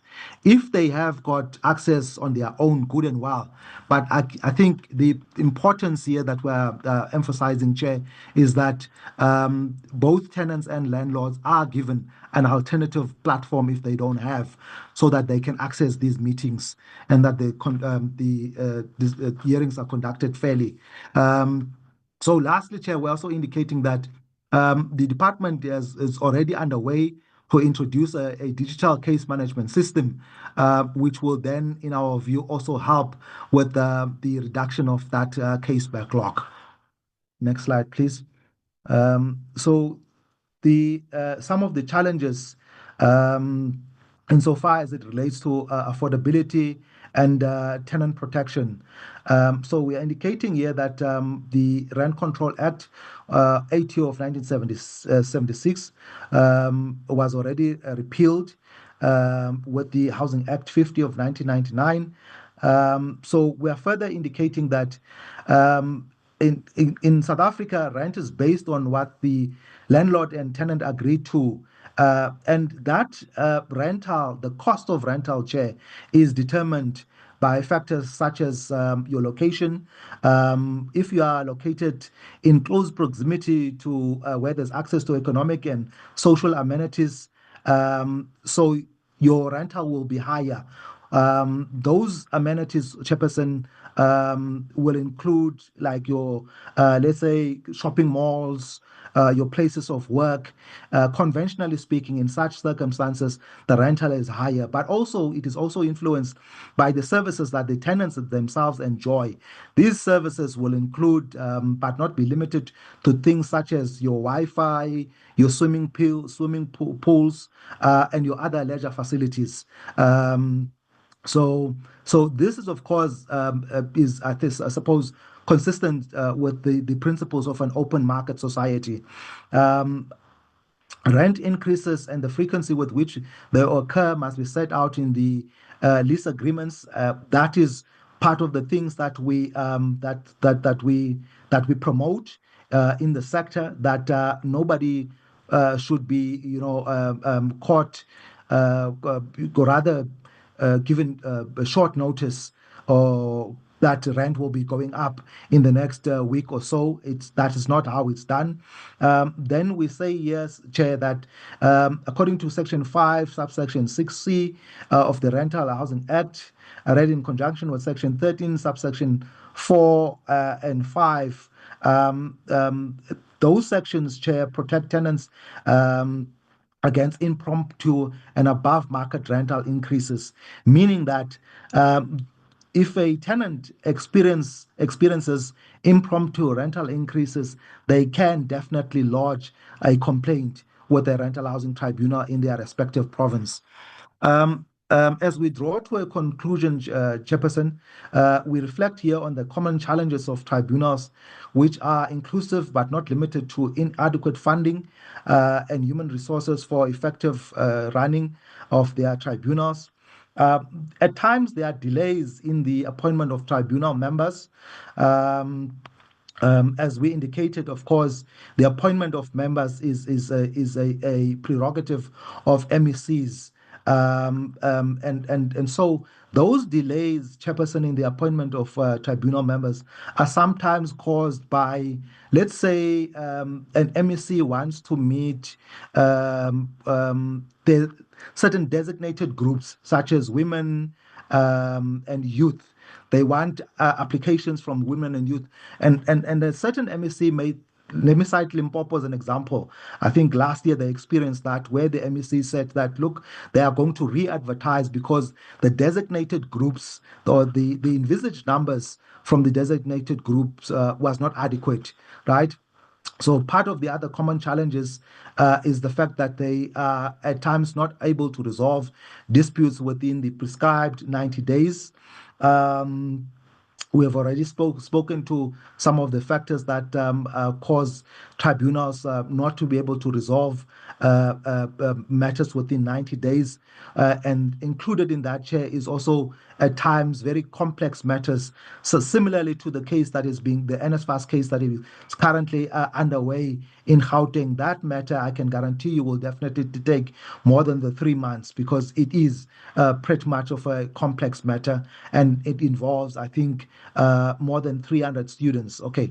Then part of the common challenges is not sufficient support from municipalities municipalities to establish rental housing information offices. The Act chairperson requires that we establish rental housing information offices in each and every municipality. We can indicate that there are two provinces that have done that successfully, which is KZN as well as Mpumalanga. KZN has got a total of 44 municipalities, and in each and every one of those 44 municipalities, there is an appointed rental housing information office, as well as is the case in Mpumalanga. Mpumalanga reported that they've got 17 municipalities, and in each one of those municipalities, they've got a rental housing information office. That rental housing information office is essentially, Chair, an extension of the services of the rental housing tribunal, so that even tenants and landlords in rural areas or remote areas are able to access those services. Then the last two challenges there is the fact that we have not yet finalized the rental housing regulations. And then lastly, sometimes we do struggle with the magistrates' court not enforcing rulings of the rental housing tribunals. But in this regard, Chair, it's important to indicate that we've got a partnership with JUASA. JUASA is the Judicial Officers Association of South Africa. So JUASA is essentially where you've got your magistrates, you've got your sheriff of the court, clerks of court, and etc. So we work very much closely with them to close that gap, so that they understand the functions and responsibilities of your tribunals. And I must say, Chair, that so far the indication has been very, very much positive, because magistrates welcomed the idea that they don't have to hear all these matters that relate to disputes between tenants and landlords. Instead, they can refer those matters to tribunals, which was a move that they welcome. And we also have education sessions where we educate magistrates more so about the functions, the mandate, and responsibilities of your tribunals. Next slide, please. So, Chair, as we conclude, we are recommending that the Portfolio Committee notes the work done by the rental housing tribunals in all provinces. Thank you.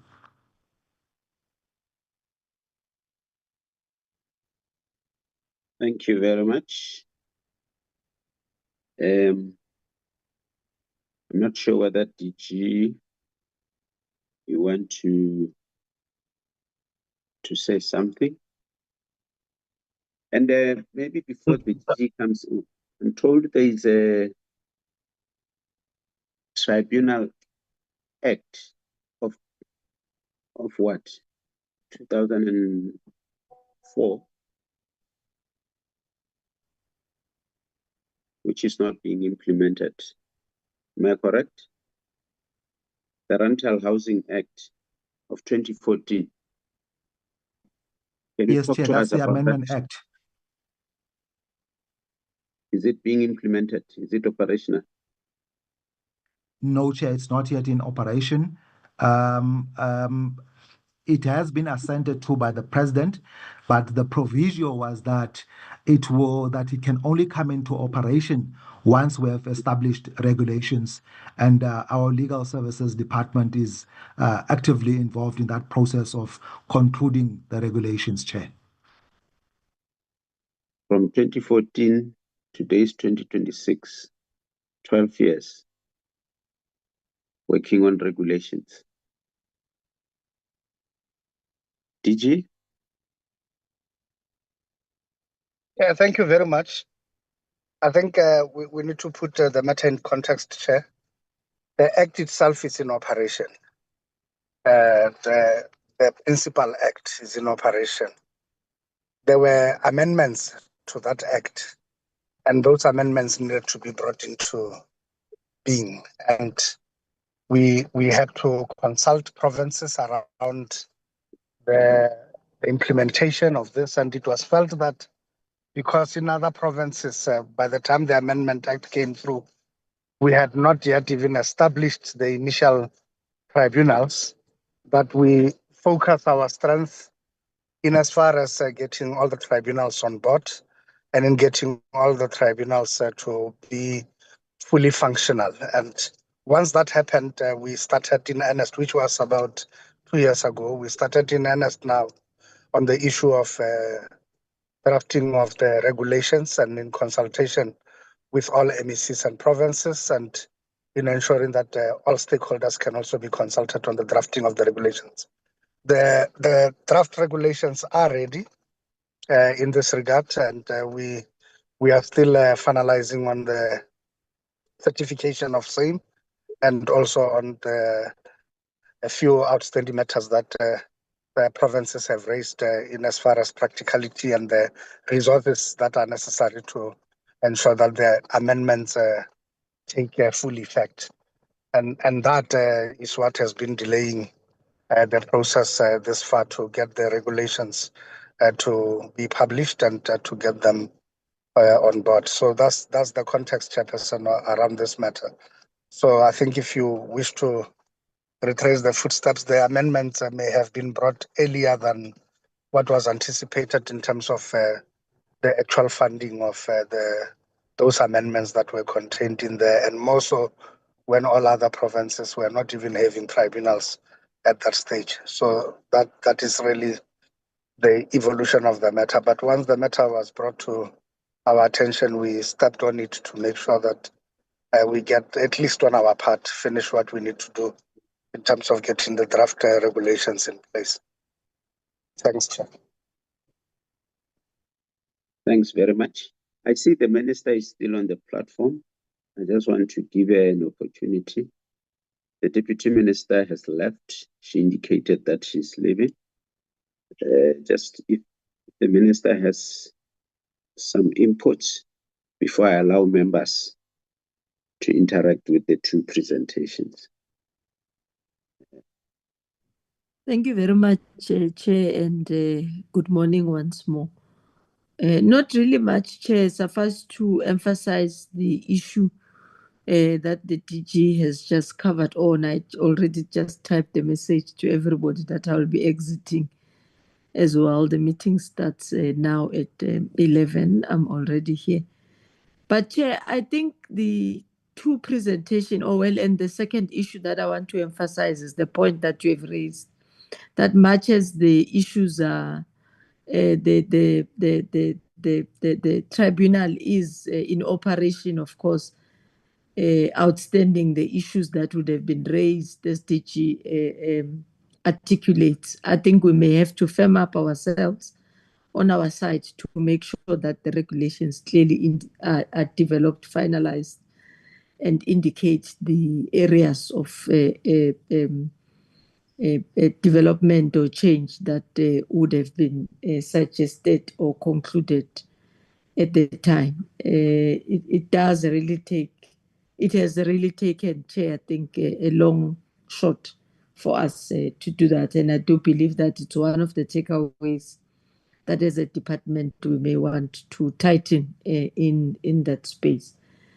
Chair, I think in my introduction in relation to PI, I'd also omitted, and I'd made it into my notes, to mention that beyond the request that you have received as the chairperson of the PC, we had also received the memorandum, and I requested DDG Nanamhlongo, for example, to go to KZN on my behalf on the past 2 Saturdays to receive a memorandum from Abahlali Basemjondolo.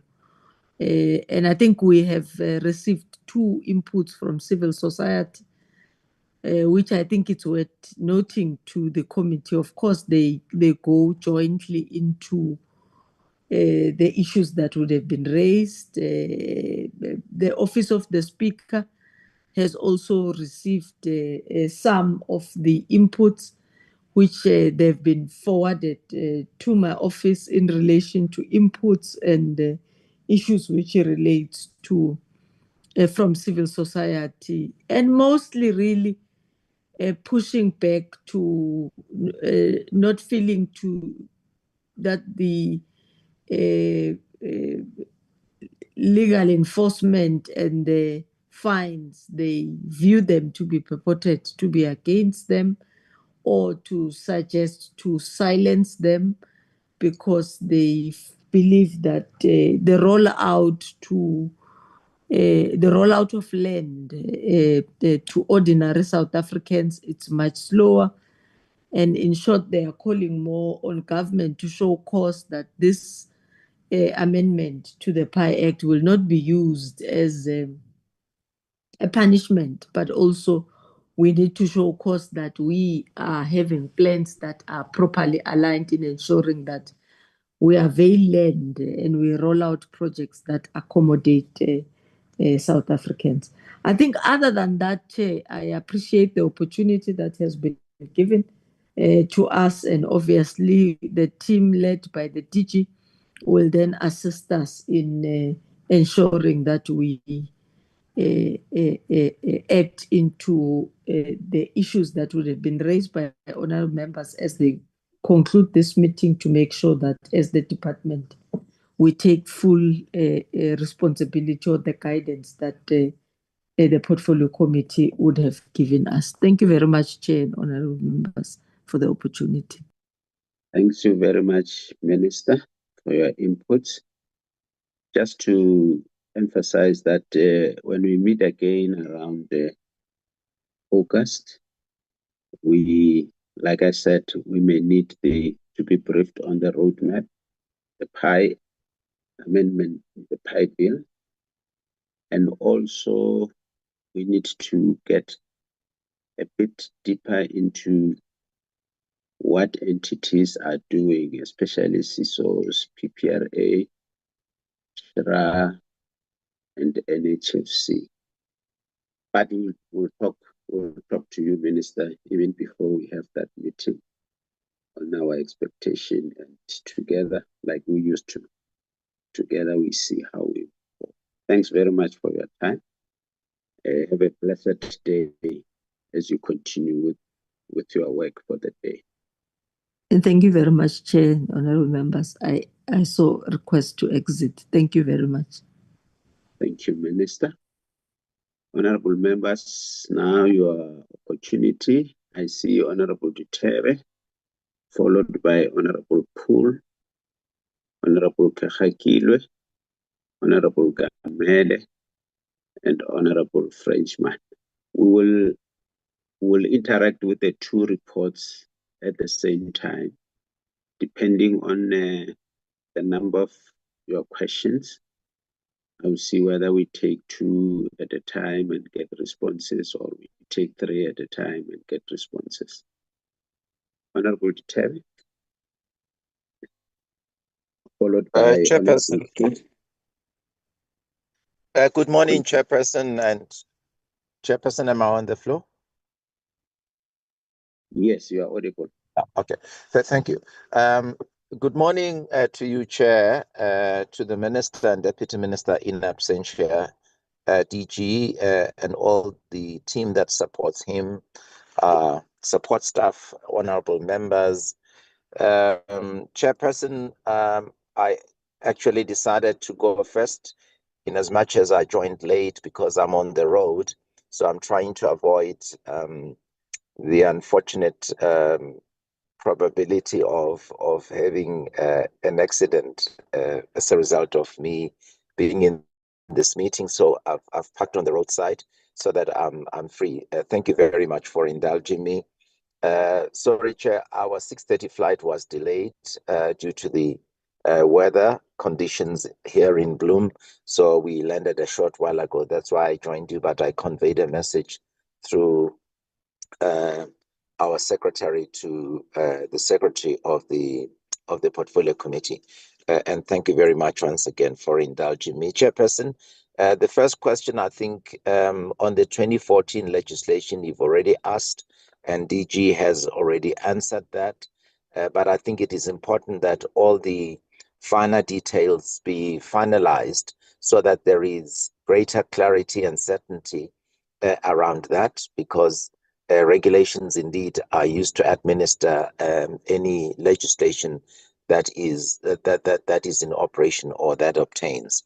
Chairperson, one or two questions. Let me thank the department before I put my question to the department. Let me thank the department and the rest of the members of the committee for being so foresighted that the department itself must drive the amendments to the PI Act, because you will remember, going back to the moment of the motion of desirability, the reason we did not adopt it was not so much because we did not want any amendments to the principal legislation, but we wanted to ensure that the agency was to that effect, that is, for driving the amendment of the principal legislation, was assumed by the department. And it's quite obvious that you, through your stewardship, Chairperson, you've put the department irrevocably on the tram lines so that it does not veer off the tram lines, but that it seeks to, adhere to the milestones in terms of the horizon that we have established as a committee for finalization of the amendment. So I think well done, Chairperson. Some things may seem quite uncertain, but I think prescience indeed and discernment do guide in such moments as those. So, Chairperson, the first question relates to the second part of the presentation. A lot has been said, and I'm very glad in particular about this intervention in support, in particular, of recipients of NSFAS, because if they are listed as lessees, as the ones principally in terms of the law that are liable, should there be some delays in terms of payment of their rentals, then it means that we will have defeated the entire objective of housing or accommodating students. Now, my plea, therefore, is that the department should drive an information campaign, and this obviously must be linked to the part that refers to the rental housing information offices in municipalities, because through our constituency offices, obviously we need to interact with municipalities and ensure that gets carried out.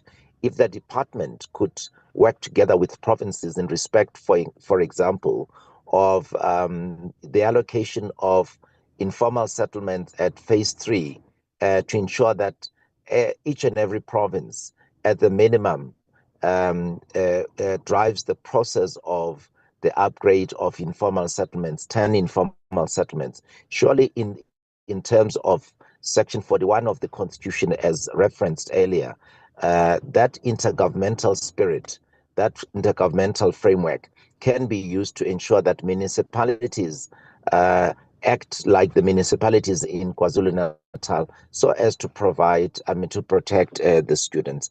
Now, Chair, there is, as you know, there has been and still is an ongoing interaction between the committee and non-state actors like Difunu Kwazi, Slum Dwellers Institute, and for purposes of my question, the Development Action Group. Now, they spoke, that is these non-state actors spoke about the micro developers and so forth. So clearly, from an economic point of view, there is indeed a need for small or micro developers to be in the space to contribute to the economy, so that the GVA side, the supply side of the economy, can indeed keep going on. Chairperson, I'd like to know whether the department ensures that such non-state actors as the DAG are brought on board, because when they presented, it's quite obvious that it became quite clear that they are not into any state of lawlessness, but clearly they are seeking to influence the development of policy from below. And indeed, that is correct, because while the state plays quite a dominant role from the point of view of setting the agenda, formulating policy, implementing it, right up to the point of review of policy, it's quite clear that our constitution itself provides for participatory democracy. So that is my question to the department with regards to the tribunals. Now, lastly, Chairperson, just in terms of staffing, how scientifically, right, do we ensure that if you take the Western Cape, Gauteng, the Northern Cape, it's one province which is said to have the least number of full-time staff that are responsible for resolving these conflicts, etc., or differences, or whatever, legal disagreements, if one may put it that way, as and when they arise. How do we make sure that we have a framework that is scientifically informed so that we do not leave it to, for example, a province like Gauteng, the Western Cape, which will be more affluent, and totally neglect other provinces, your Mpumalanga, your Northern Cape, and others? In other words, how does the department ensure that there is a scientific basis for determining that, at the very least, even though staff members of the tribunal, that is, in, say, the Northern Cape, the Free State, vis-a-vis the Western Cape and Gauteng, there will be no equality, right? How do we ensure that that equitable relationship, if you like, does not disadvantage smaller provinces because there is some flexibility that is allowed provinces in terms of staffing? Because I can assure you, Chairperson, based on my own experience, the Free State Tribunal, for example, I think a number of 7 was mentioned. They struggled a lot, and sometimes they faced defiance and so forth. But I liked the whole idea of synergies and collaborations and the sharing of common experiences between tribunals and among tribunals across the country, and that should be encouraged, Chairperson. But over and above that, good work that the department does through its entities, in this instance, the tribunals, needs to be communicated, because people make assumptions sometimes that nothing is happening, and yet there is a lot that's happening. Thank you very much, Chairperson.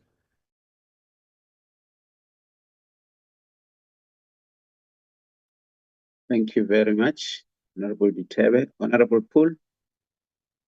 Good morning, Chair. Good morning to the Minister and the Deputy Minister in the absentia, the DG and staff, and honorable members as well. Let me welcome the 2 presentations. I will start with the first one, Chairperson. Chairperson, yes, as an organization, yes, we support the constitutional protections contained in the PI Act. However, we also believe that the law must be responsive to the realities faced by municipalities, communities, and the millions of South Africans who have waited patiently and lawfully for housing opportunities. The challenge is to find a fair balance between compassion, legality, and sustainable human settlement. Chairperson, I have also noticed that the presentation acknowledges that subsidy houses are frequently unlawfully occupied before the rightful beneficiaries are able to take occupation. My question is, can the department indicate how many such cases currently exist nationally, and what percentage of these disputes have been successfully resolved in favor of the approved beneficiaries? Question 2, the department correctly states that eviction should remain a measure of last resort. However, municipalities continue to raise concerns about the cost, the delays, and practical difficulties associated with unlawful occupation. Does the department believe that the current legislative framework, including the PI Act, adequately equips municipalities to prevent new unlawful occupations? And if not, what reforms are being considered. Second presentation, Chairperson. The presentation indicates that more than 23,000 disputes were lodged nationally during 25-26, of over 2,100 cases exceeding the statutory 90-day resolution period. What concrete interventions are being implemented to ensure that rental housing tribunals consistently meet the 90-day requirement, particularly in high-pressure provinces such as Gauteng, KwaZulu-Natal, and the Western Cape? Question 2. The presentation referenced an ongoing matter involving NSFAS fund student accommodation and confirms that the tribunal has jurisdiction over such disputes. Given the recurring challenge relating to student accommodation payments, what engagements has the department undertaken with NSFAS and the Department of Higher Education and Training to prevent payment disputes from destabilizing the student accommodation sector? Thank you, Chair. Thank you very much.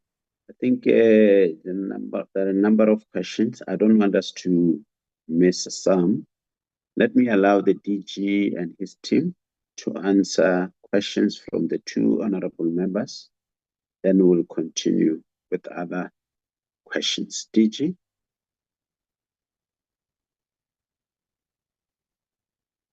I think let the DDGs start, then if there's any unanswered questions, I will answer it.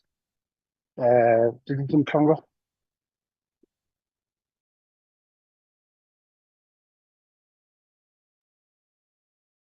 Thank you, DG. I think I will, in relation to the question by Honorable Paul, in terms of the number of cases, perhaps it would be, we'll request the committee that we submit that report in writing, so that we make sure that we have the correct figures across the country. And then I can hand over to DDG Tusi to respond to the legislative framework, including the PI.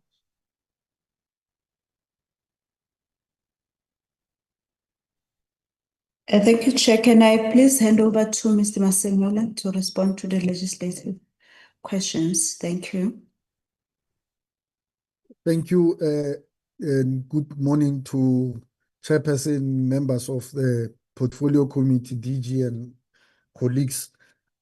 Thanks. I think it is indeed correct that the current legislation does have shortcomings to make sure that the municipalities are able then to make proper interventions timeously, and hence the reason for having the PI amendment bill to make sure that we try to close those kind of gaps that would have noticed. For example, that in quite a number of situations, the municipalities, even when they want to apply for an interdict, they are expected to be the owner of that piece of land. And in some instances, they are not really the actual owner, and it poses some challenges. So in the bill, we are expanding the definition of a person in charge to make sure that municipalities are given those kind of powers to make necessary interventions. Thank you.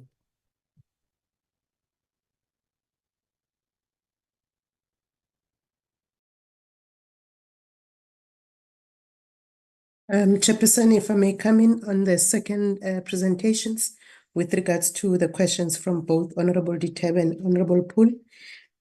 Chair, on the 2014, I think the DG was very clear on that one. safe to indicate that we are in our final stages. We have since received the inputs from the law state advisor, as well as the inputs from the provinces. Legal Services is actually assisting in finalizing that process.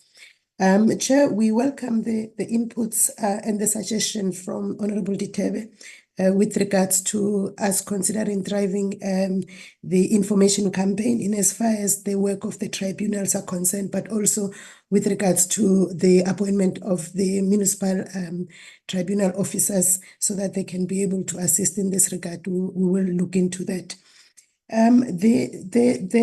The matter that was raised by Honorable Ditebe with regards to the non-state actors like your guard and the others. Chair, I think the first one, it may have been an omission on the side of DDG Mhlongo in terms of their involvement with regards to the policy formulation all the way up to the policy review. I think she will allude to that. The Minister and the DG, they've already touched on that on a number of occasions, confirming that they are being involved and consulted, and they have received, the Minister was indicating that she has been receiving inputs from Abahlali baseMjondolo in KZN, where DDG had to go and receive those memorandums. But on the side of their participation with regards to the work of the tribunals, Chair, I think this is solely on their discretion in terms of them responding to the publications that the individual MECs in provinces would then publish the notice for appointment.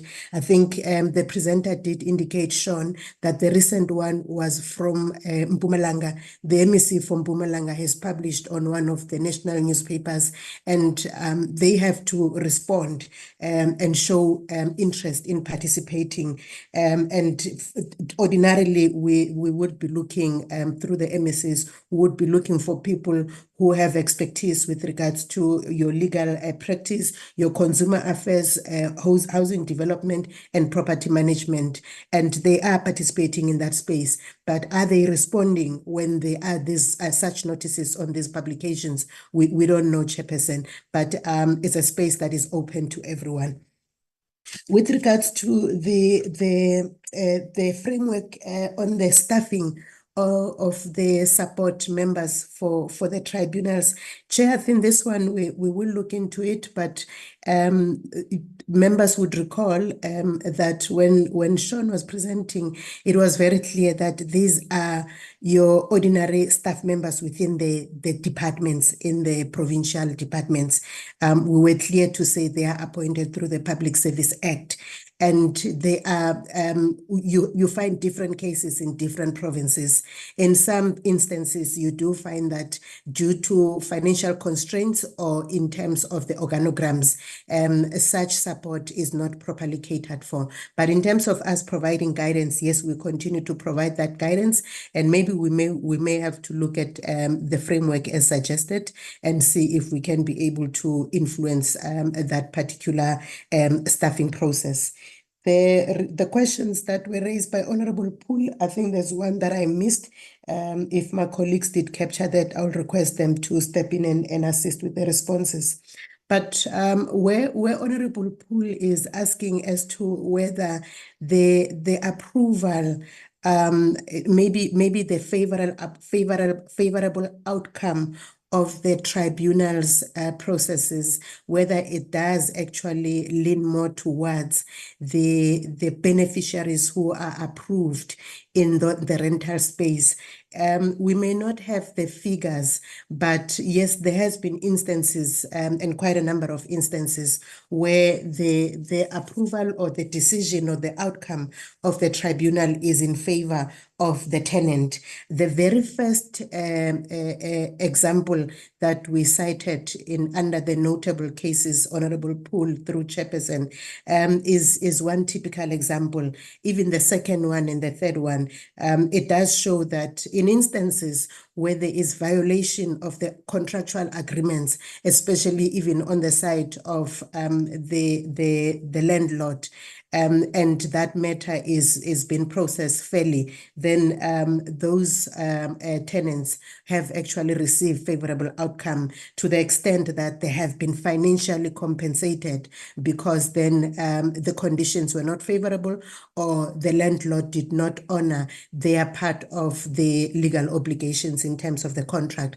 But as to whether we have profiled them correctly and we can give the statistics, at this point in time, we don't have that information. We can work on that, Chair, and we can be able to provide that information and give an indication out of all the cases that we have cited that have since been resolved, how many of such have actually favored the beneficiaries who were approved as the tenants in that particular space. Chair, how are we making sure that they actually stick to the 90 days? I think the second last slide, if I'm not mistaken, did actually give an indication of what is it that we are doing to assist the tribunals in making sure that they are able to attend to their cases. But notwithstanding the second last slide that was indicating the challenges that we are experiencing. So over and above the challenges that the tribunals are experiencing, we are looking at, and I think we are almost at the final stages, where we are looking at the case management system that we want to put in place. I think we've looked at the case management with the SAPs and other institutions and see how best can we then be able to monitor and keep track of what is being done, because then if we get it right, everybody will actually capture the information on the system, and that will give us early warning indications as to who are not moving fast enough and who are not concluding on some of the cases. But we've taken it beyond that, where the colleague was indicating where they are sharing best practices in making sure that everybody understands how are others getting it right, but in making sure that also they need to bring on board interns that are legally qualified to come and assist in closing all these cases. We are quite mindful of the fact that any case that is not resolved, it does create challenges in as far as the tenants and the landlords are concerned. Lastly, Chair, I think there was a question on NSFAS. I didn't capture that quietly, but between my two colleagues, if they did capture that, can we assist with the response, Tsepiso and Sean, and then we can hand back to the TG. Thank you, Chair.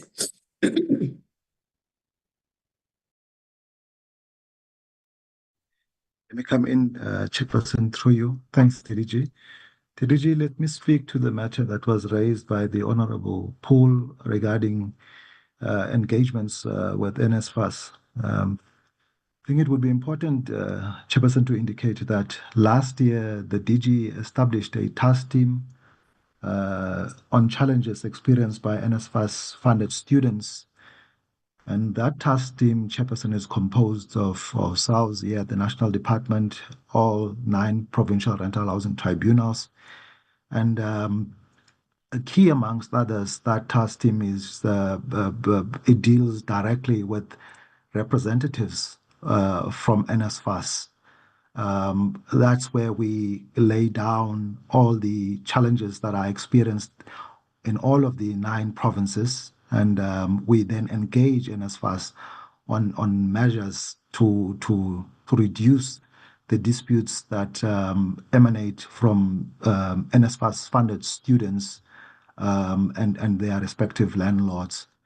And in this regard, Chairperson, I must also indicate that from that task team, we started then rolling out programs, consumer and stakeholder education programs in various provinces and municipalities. And those stakeholder and consumer education programs are essentially geared at educating both tenants and their landlords about their respective rights and obligations. And I can indicate, Chair, that we've noticed, for example, I can say in Free State, in Mpumalanga, where we had the most disputes between student tenants and their landlords, the disputes subsequent to the rollout of that the education, right, the number of disputes have gone significantly down. And I want to also assure the committee that we will reach out to all the other provinces that have not yet had those stakeholder and consumer education programs. Then I think with regards the matter of the framework, I can indicate, Chairperson, that ourselves as the National Department, in our monitoring responsibilities, we have raised with the likes of Northern Cape. Fortunately, Chair, on 4 and 5 March 2026, that's this year, we had our quarterly meeting in the Northern Cape. We were fortunate in the sense that both the HOD and MEC was party to that meeting.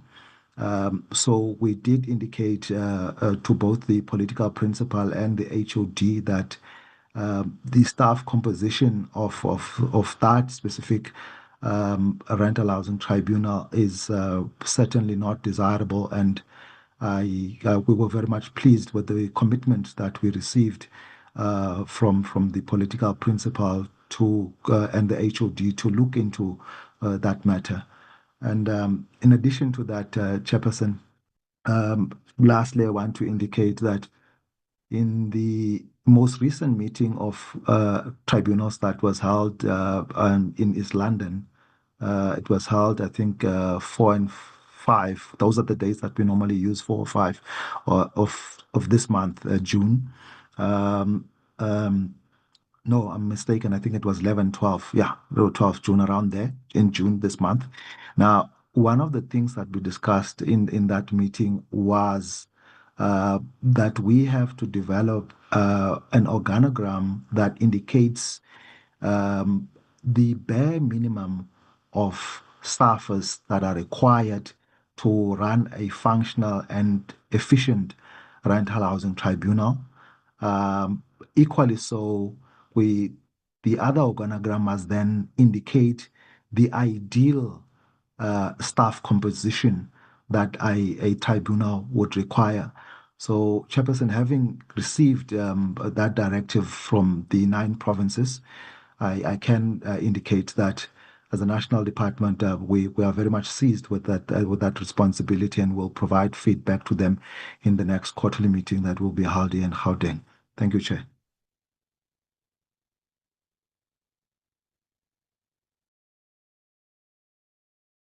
Thank you. I think we can now go back to the DG.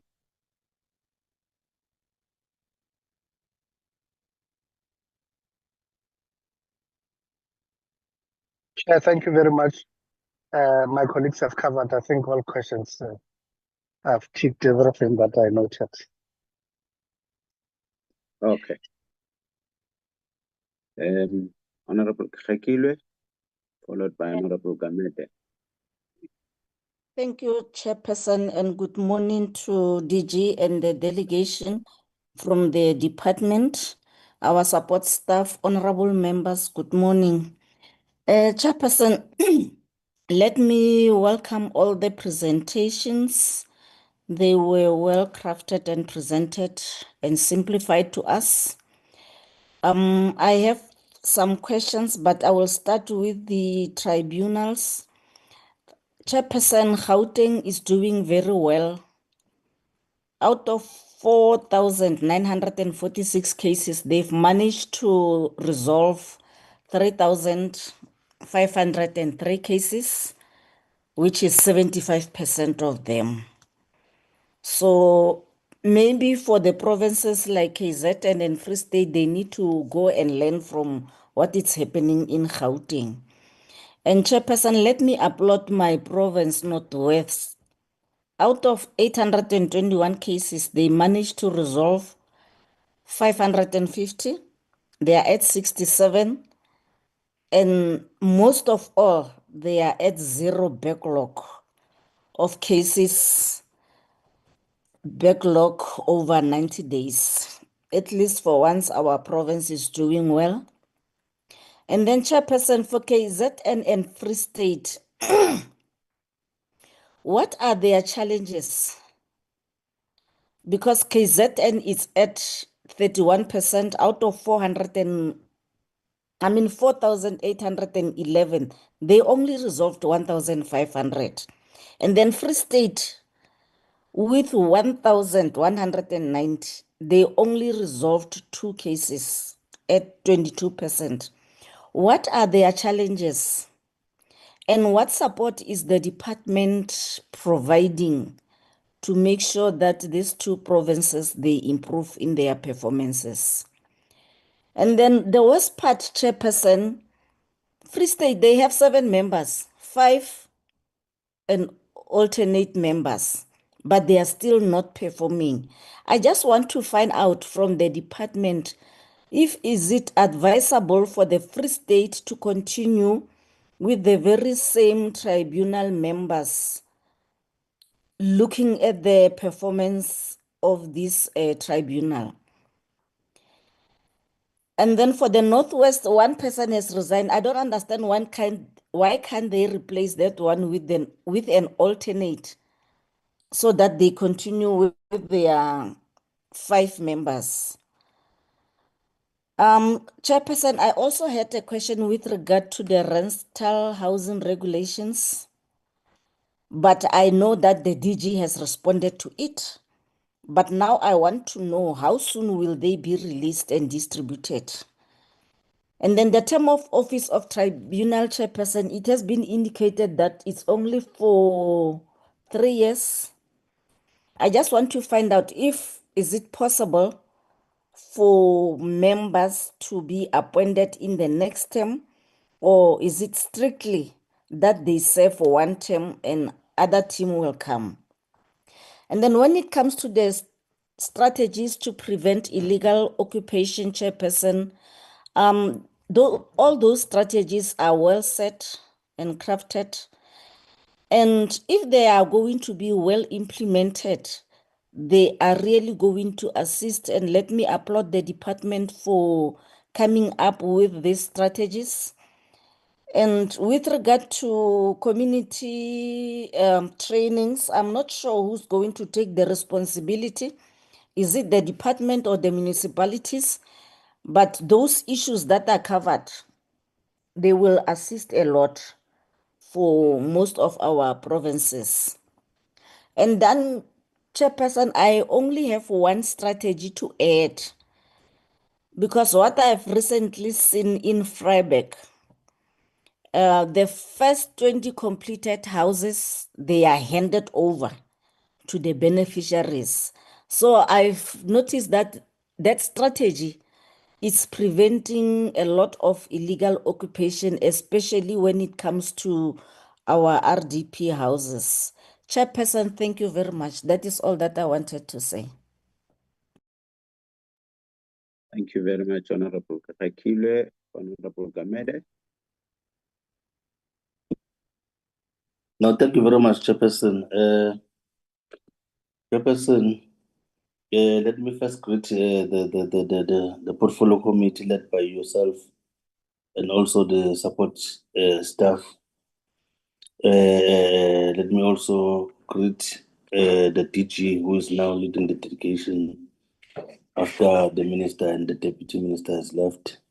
And thank you very much for all the DDGs and also the team from the tribunal and also from the illegal occupation who have both made the presentation. Let me first start with the rental housing tribunal. I think slide 14 present aggregates performance data showing that KwaZulu-Natal has backlog of 729 cases, the highest of any province in absolute terms, while resolving only 31% of its total caseload of 4,811. This is particularly concerning given the fact that the province is the second busiest tribunal in the country. It cannot be overlooked that Rental Housing Act mandates resolutions with within 90 days, and KZN's 15% backlog rate reflects a systemic failure to actually meet this legislative requirement. The presentation does not acknowledge measures to address backlogs on slide 19, but these feel generic and nationally uniform. There is no province-specific intervention plan that speaks to the scale of KwaZulu-Natal challenge. A tribunal that handles nearly a quarter of the country's cases cannot be managed with the same broad brush approach applied to provinces with a fraction of that volume. My question, Chairperson, on slide 21, slide 21 identifies inadequate funding and human resources as a key challenge, and slide 13 reveals that Gauteng Tribunal's term expired on 31 May 2026, with a 6 months HOD extension now in place. From what Honorable Betty has already alluded to, given that Gauteng handles the largest resolved caseload nationally, 3,503 cases, what contingency measures are in place to ensure continuity of tribunal operations and member quorum during recruitment transitions, and how does the department intend to prevent the recurrence of expiry gap situation that creates both legal and operational vulnerability for thousands of active cases? Chairperson,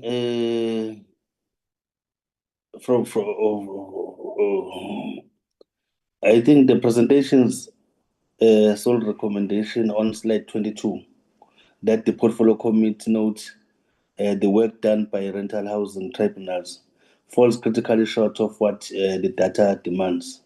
The committee should direct the department to develop a province differentiated performance improvement plan with binding quarterly reporting targets on backlog reduction linked to the finalization of the outstanding rental housing regulations referenced in slide 21.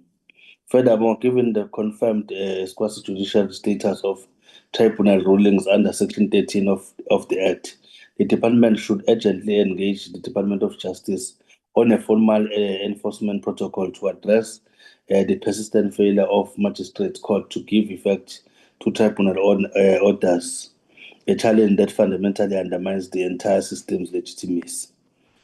Chairperson, let me quickly go to the illegal occupants. I mean illegal occupation of housing. Chairperson, the presentation stated purpose on slide 3 is for the portfolio committee to note the strategies being outlined. However, a close reading of the content reveals a structural problem that the slides themselves inadvertently expose the bulk of the substantive content on slide 4 and 9, covering constitutional imperatives, protection of rightful beneficiaries, policy provisions, the Ombud Office objectives, and also housing code provisions appears to contain no visible context, text beyond headings. This raises a serious concern about whether Parliament is receiving substantive policy analysis or being presented with a framework that lacks operational depth. What is visible, particularly on slide 10, public education section, and also slide 15, evidence-based planning framework, hints at meaningful thinking, but it is buried in the presentation that has not been adequately developed for parliamentary scrutiny. My question, Chairperson, will go straight to slide 15 references the need of comprehensive auditing and profiling of illegal occupied land, houses, and buildings as a foundation for evidence-based planning. Yes, this is presented as a proactive aspiration rather than a completed or ongoing program. As the department conducted any national audit of illegal occupied state subsidized housing to date? And if so, what are the quantified findings? If not, what is the timeline for commissioning such an audit, and which entity, the department, the housing development agency or provincial governments bears primary accountability for its delivery? In closing, Chairperson, I just have this one. I think, Chairperson, the department response protocol on slide 12 and its stakeholder partnership framework on slide 14 both points to the importance of coordinated intergovernmental action involving COGTA, SALGA, and also municipalities. However, Chairperson, the recommendation on slide 16 once again limits itself to asking the committee to note the strategies without proposing any accountability mechanisms. The committee, I think, for me, should insist that the department tables a consolidated illegal occupation response framework with measurable provincial targets, a defined role for the housing ombud in dispute resolution, and reporting timelines, ensuring that strategies presented to Parliament are not merely noted, but actively tracked and enforced. Thank you very much, Chairperson. Thank you very much. Honorable Frenchman. Thank you, Chairperson. Greetings to all present on the platform. Chairperson, the research has shown that overcrowding and overpopulation are key contributors to poverty, violence, and deterioration of communities. With that being said, Chairperson, we have to go back to a mapping project that was done by Ndufuna Ukwazi and an organization called Open Up, who identified 2,700 parcels of land that is vacant and underutilized in the city of Cape Town alone. Of these parcels of land, 1,945 parcels were found to be owned by the city of Cape Town, 522 by the Western Cape provincial government, and 215 parcels by national government. The rest are owned by state-owned enterprises and other public bodies. Now, the city's vacant and underutilized land is roughly the size of 9,500 soccer fields. This clearly means that a significant amount of municipal land is not fully used. Chairperson, based on my opening comment, it is my opinion that all three spheres of government are then responsible for the escalation of violence and deterioration of these overcrowded areas by not making those land parcels available for housing. And Chairperson, based on the information I just shared, I am of the opinion that a lot of the department's issues can be solved by making the land available for housing. And instead of launching new entities that will cost the department more funds and meetings and oversight, the department should be using those funds and time in making those land parcels available for housing. This could assist the department in minimizing the formations of informal settlements. Can the department tell us why they haven't made any of the 215 land parcels available for housing? And Chairperson, the department can't say that all 215 land parcels are not conducive for housing. And also, has the department engaged with the City of Cape Town and the Western Cape government to make their respective vacant land parcels available for housing? If so, what was their response? Thank you, Chairperson. Thank you very much. DG and your team. Thank you very much, Chairperson. I think maybe we should allow first DDG Dumalisi to start, and then followed by Tusi and then Tonga. Thank you. Thank you, DG. Thank you, Chairperson, and the members of the committee. Excuse me. Chair, maybe let me start with the questions raised by Honorable Gamede. We take note of the proposal with regards to a formal protocol between us and the Department of Justice, much as the presenter Sean was very clear in terms of how we are collaborating in supporting the work of the tribunals, but maybe to formalize it would be then taking it to a different level. But yes, we will look into that. There is also a proposal from Honorable Gamede that we should request provinces to submit the acceleration plans or the differentiated recovery plans. And I think the provinces will be best placed to actually submit those plans, and we interrogate. And when we are convinced that they will assist in accelerating the resolving of the outstanding cases, particularly the backlog ones, then that is the information we can share with the committee, Chair. Chair, the whole issue of the expiry of the term, and this was raised by both Honorable Gamede and Honorable Kegakilwe. I think even though it was raised differently, but I do want to indicate that the powers are with the MECs at provincial level. The first thing that I want to indicate is the matter raised particularly by Honorable Kegakilwe. Yes, the members can come back for the second time, depending on some of the provinces, if not all of them. They do also take into consideration how the members have conducted themselves during their tenure and how they have performed. And I want to quickly clarify, Honorable Frenchman, that these are not entities, but these are your tribunals which operate more like your board members, but they are not necessarily your board members. They are there to support and assist provinces and the MECs in particular to implement this particular act that deals with rental housing tribunals. Now, when you look at your section 9, subsection 4 of this particular act, it's very clear that the MEC will appoint these members on a period of not exceeding 3 years.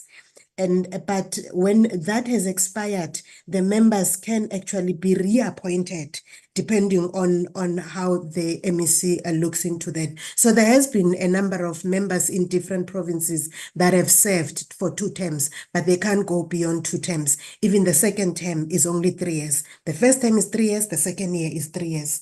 So in closing the void, what provinces have done, and this is as a result of the intervention of the colleagues who are participating in those structures, Ms. Tshepiso Moloi and Sean, they have actually made it very clear. It is a rule that whenever the term is nearing an end, then they should activate their processes.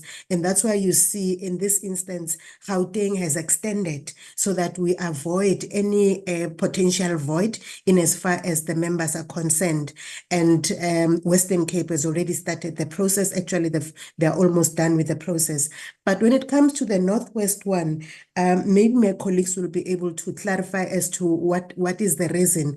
But just to indicate safely, Honorable Kegakilwe, we did indicate that the minimum number that can be members of, that can actually constitute members of the tribunal is 3. The maximum is 5, but you can have 2 additional. So in the Northwest case, they have 5, and if one resigns, there's still, the MEC is still within the acceptable number, which is between 3 and 5. So if the MEC has made a determination that they will not be filling that a vacant post that was made available as a result of the resignation of the other member, they are still within the stipulation of the law. But if there is an intention and the reasons for not appointing, I think the colleagues would be able to clarify. And I'll also request my colleagues to come in, Sean, and give reasons for cases in KZN and Free State. And I think Honorable Gamede touched on the concern with the cases around KZN as well. I think the one on the suitable land, I will then leave it for DDG Mhlongo. Safe to indicate, Chair, that when it comes to the work, and this is in relation to the question raised by Honorable Frenchman, when it comes to the work of Ndifunu Kwazi, the matters have been ventilated over a number of times with the Department of Public Works, with HDA that is assisting. DDG Mhlongo sits in the interministerial structure that deals with the issue of identifying the state land and state properties that can actually be made available for purposes of human settlements. Ndifunu Kwazi has been engaged, and yes, the honorable member is correct. These pieces of land are available in the Western Cape, owned by these two institutions, Western Cape Provincial Department, as well as the City of Cape Town. They have actually been requested to engage with Ndifunu Kwazi. There's a pieces of land that is owned by the province that has already been serviced with the help of HDA, and they were willing to donate it to the municipality so that they can make it available for human settlement purposes. I'll give just one example with one land that has already been serviced through HDA that the provincial department in the Western Cape had initially appointed as their implementing agent. That site is concluded, and that is adjacent to Danun, and they were in the process of finalizing their processes to donate that piece of land to the City of Cape Town so that they can take it to council, pass a council resolution, accept the donation, and then from there they can be able to implement the human settlements program in as far as that piece of land is concerned. Thank you, Chairperson. Sean, please assist with the KZN and Free State challenges on the cases. Will do it, DDG. Thank you, Chairperson. Now, the question is, what is the nature of the support that we are lending to these provinces to respond and address the high volume of backlog cases, particularly in KZN? It can indicate, Chair, that I think plus minus 2 years ago, the KZN hosted the quarterly meeting of rental housing tribunals. Those meetings rotate from province to province. So when KZN was hosting, we pointed out the fact that back then the backlog was of concern to us, and part of the things that we recommended was that they have to increase the number of sittings of the rental housing tribunal members, right? So those are part of the recommendations. The whole question of dual hearings was also brought up in KZN, and I can indicate, the Chair, that they have employed most of the measures that we recommended and agreed to, but the challenge still persists. And the province advised that because of the vastness, amongst others, the vastness of the province, they have to travel from eThekwini to the likes of Pietermaritzburg and all the other far-flung areas in KZN to have those sittings, right? So those are some of the factors that contribute to them having that backlog. And they also indicated that they often experience postponements, as we said, more so when tenants and disputes are represented rather by lawyers. So, but we will continue, Chair, with our efforts in that province and as the other provinces to reduce that backlog. We also have similar interventions in Western Cape, because we must say that we've also expressed concerns about the backlog in the Western Cape. So now the The other form of support that we give to these provinces is that across the board, we of course have developed first and foremost a standardized reporting tool. And let me just give a bit of context to that, Chair. Previously, most provinces had their own way of reporting. There was misalignment, disjointedness in the manner in which we were reporting. So we've agreed as a matter of principle that there should be uniformity in our reporting practices and uniformity in the overall practices of rental housing tribunals, right? So that is how we assist them. So we assist them with the reporting tools. We also monitor, as I said, their performance. And then importantly, Chair, we then write back to provinces, the managers more specifically.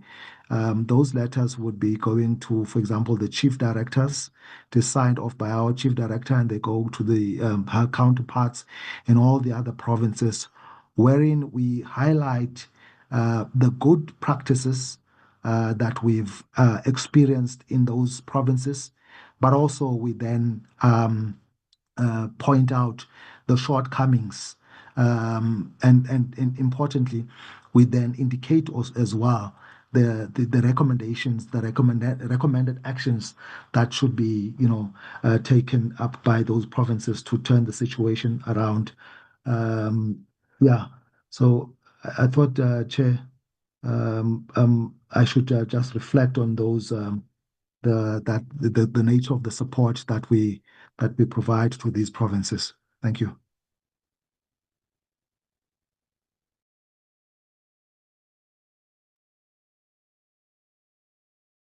DG Mhlongo.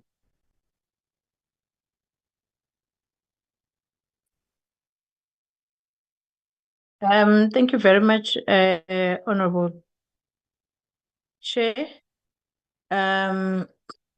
Maybe let me start and highlight on the point that was raised by Honorable Ditebe in relation to the involvement of non-state role players, especially from a policy development point of view. That we do have structures where they participate, and specifically I can indicate even that there was part even of the technical working group when we were developing the white paper. And even in terms of then the rental intervention that we are working on, we are working with them as part of the stakeholders, which also we will also be having a workshop, a stakeholder workshop, just to focus on the rental intervention, which is the development of then the guidelines that will be part of the code. So that is work that we are doing in relation to the different stakeholders. Coming back to the question by Honorable Gakilwe, I think in relation to the regulations, the timelines, DDG, Tusi, and Paul will respond to that.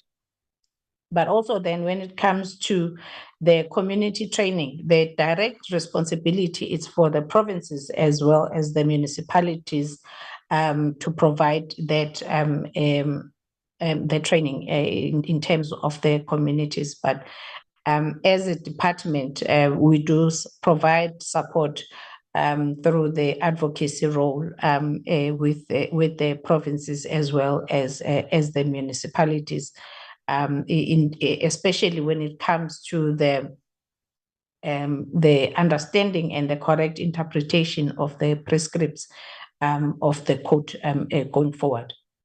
And we do appreciate in terms of the additional strategy that the honorable member has highlighted, but also to indicate that as part of the process to enforce these issues around illegal occupation of houses is that houses are built upon the approval of the beneficiaries, so that the house that is before it's constructed, then there will be an approved beneficiary that is allocated, because that then enables the process of mitigating where then there is a illegal occupation and there is issues around the correct occupancy going forward. And that then it's a strategy that it's applied across the provinces, so that it becomes a principle going forward. In relation to the issues raised by Honorable Gamede, I think in terms of then the first slide, I think on the original, I forgot to register the apology. There was a technical error in terms of the repetition of or duplication of a slide. But also then the first slides really provide the context in terms of the policy direction going forward, which is also then the work that we are doing in terms of then reviewing the current Housing Act into a Human Settlements Act. So those are the issues that are going to be strengthened, including the role of the Ombudsman office going forward as part of then the Human Settlements Code, which then we are busy with the different phases in terms of then the review into the future. And that also relates to the slide 15, which was highlighting in terms of also to saying, having understood the challenges that we are experiencing as a sector, what are then the futuristic interventions into the future? Chair, when in relation to the quantified information requested, that we will be providing a written response to the committee in terms of what are the real issues in terms of the different contexts. Honorable Fransman has raised a question around the underutilized land parcels, which have been raised by the Funa Ukwazi, which we have received. And I think also they are, I must highlight that their intervention was also submitted through the Office of the Deputy President, which also together with the NHBRC, with the HDA, as well as Public Works, we have analyzed those land parcels as part of then the interministerial committee or on land restitution. We are working on. I will request that Rashni will give us the detailed progress in terms of where we are in terms of what the land parcels that were raised by the Funa Ukwazi, but HDA is leading in that regard. What I wanted to also highlight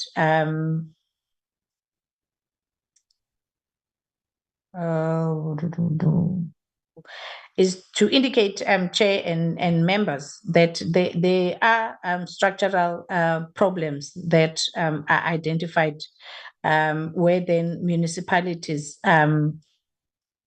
must designate land for housing, and also then to engage with the beneficiaries during the IDP, which is the process which is undertaken by the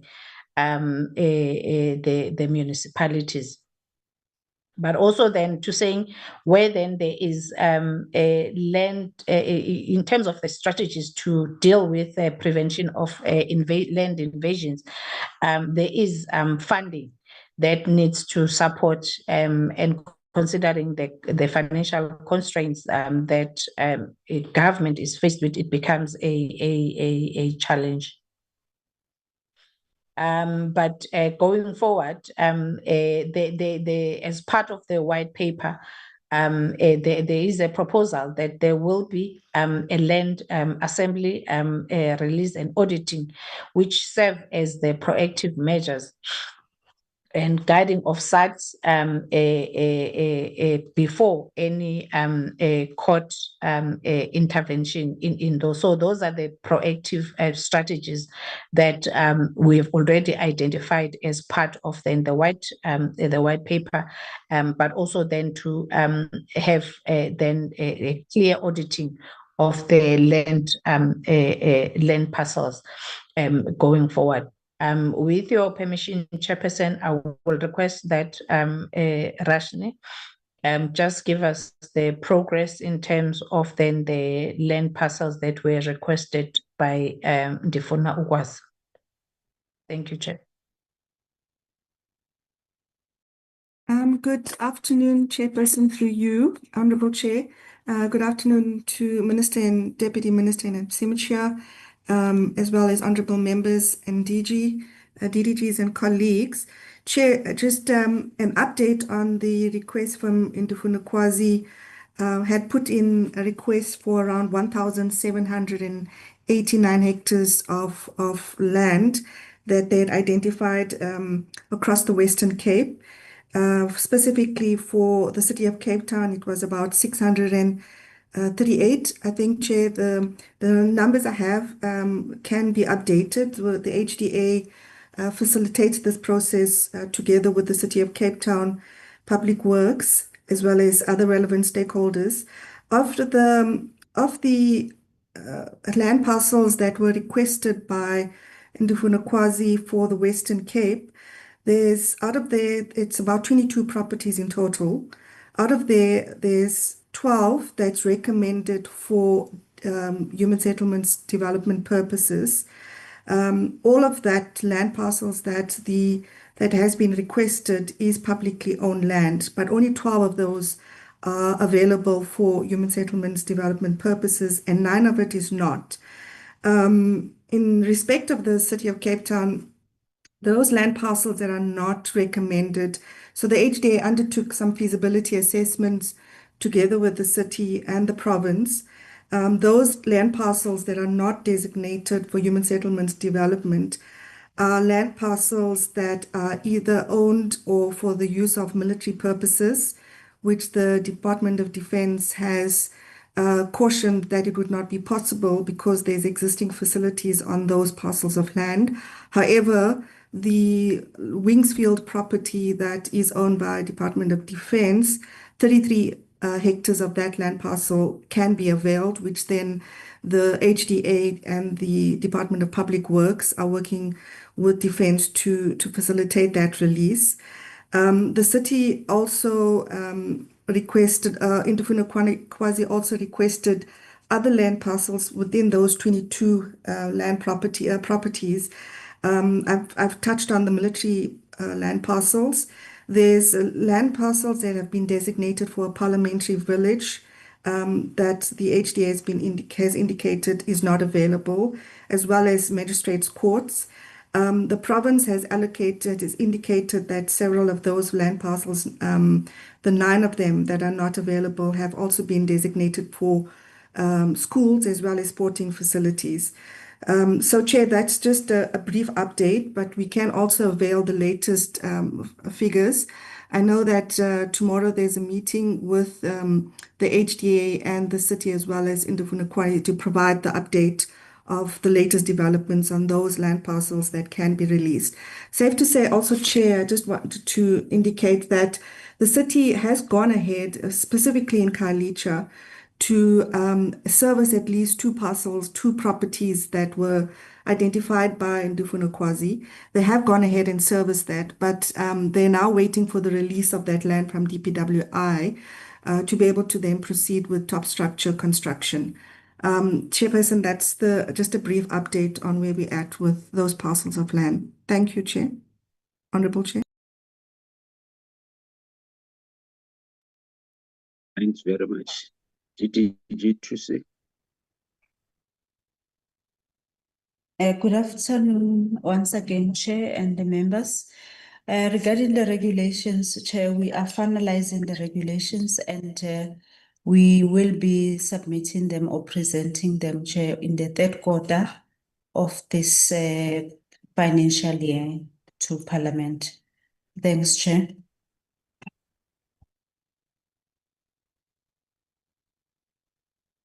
Thank you.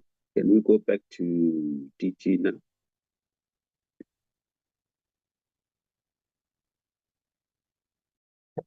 Thank you very much. I think all questions have been answered.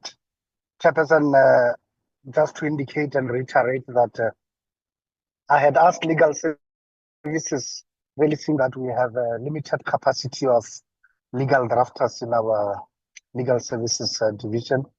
I had asked that they pay specific focus, Chairperson, on the prioritization of the PI Act, and that the PI Amendment Act should be given key priority, and everything should then wait a little bit until we have introduced the PI Act into the Parliament. And that is why the delayed and revised timelines back to the 3rd quarter as to why those drafts, including these regulations for the tribunal, well, the Housing Tribunal Act, that they be only considered in the 3rd quarter after we have introduced the PI.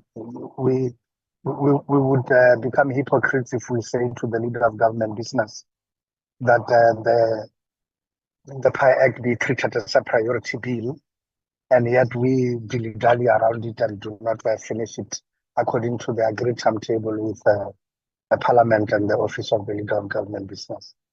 Thank you. I just wanted to put that matter, the emphasis to the context on the answer given by the DG2C. Thanks. Sure. Thank you. Honorable Dutebe and Honorable Hakile, quickly. Chairperson, thank you very much. Mine is just to find out, taking advantage of the DG and his team here, there is a petition, I think, 80 on the 9th of June. Ordinarily, the committee needs to process that, but I believe, Chairperson, that certain particular issues that we are already familiar with, be it on the part of the committee or the department, and in that spirit of separation of powers, but synergies and collaborations, we can act proactively so that we are responsive rather than reactive. Kindly, if they could process that. I mean, look at it in the meantime. I've already sent it to the Parliamentary Liaison Officer of the DG. So that's my request, because we have quite a lot of informal settlements that still have to be dealt with. I think in the spirit of the amendment to the PI Act and the memorandum, I don't know its contents, that the Abahlali Basemjondolo handed to the minister via DDG Mhlongo. So that's just my request, Chairperson, and perhaps if they could respond to that, whether they've received it. Thank you. Thank you very much. Honorable Hakile. Chairperson, thank you. I asked about the challenges with regard to the non-performance of Free State Tribunal. I only hear the response with regard to the Kwatik and KZN the vastness of the area, but what are the challenges with regard to Free State? They've got few cases and they are still not performing with lots of tribunal members. Thank you, Chair. Thank you. DG?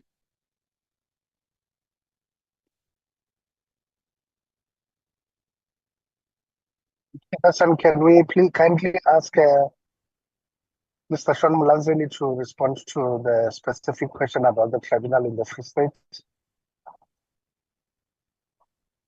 Thank you, DG. Thank you, Honorable Chair. Member Kakilwe, with reference to Free State, I think we should point out that Free State took a very long time, in excess of 6 months to be quite specific. In excess of 6 months, they took to appoint their rental housing tribunal members. And upon inquiry, we were advised, I think, that the CFO at the time was not sure about the availability of funds to foot the bill for the appointment of the members, which then resulted in it taking so long. But also, Chairperson, we must indicate that one of the greatest challenges that we encountered in Free State is the fact that they have only 3 staff members that support the work of the tribunal. Yeah, that in itself represents challenges. Now, if I can go back to the late appointment, Chairperson, it results in a vacuum, right?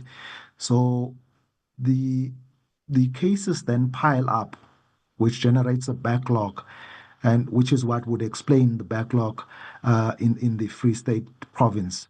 I can also indicate, DG, that we have had in the past engagements with the DDG. I just can't recall the surname. I think it's Cyril something. He was still DDG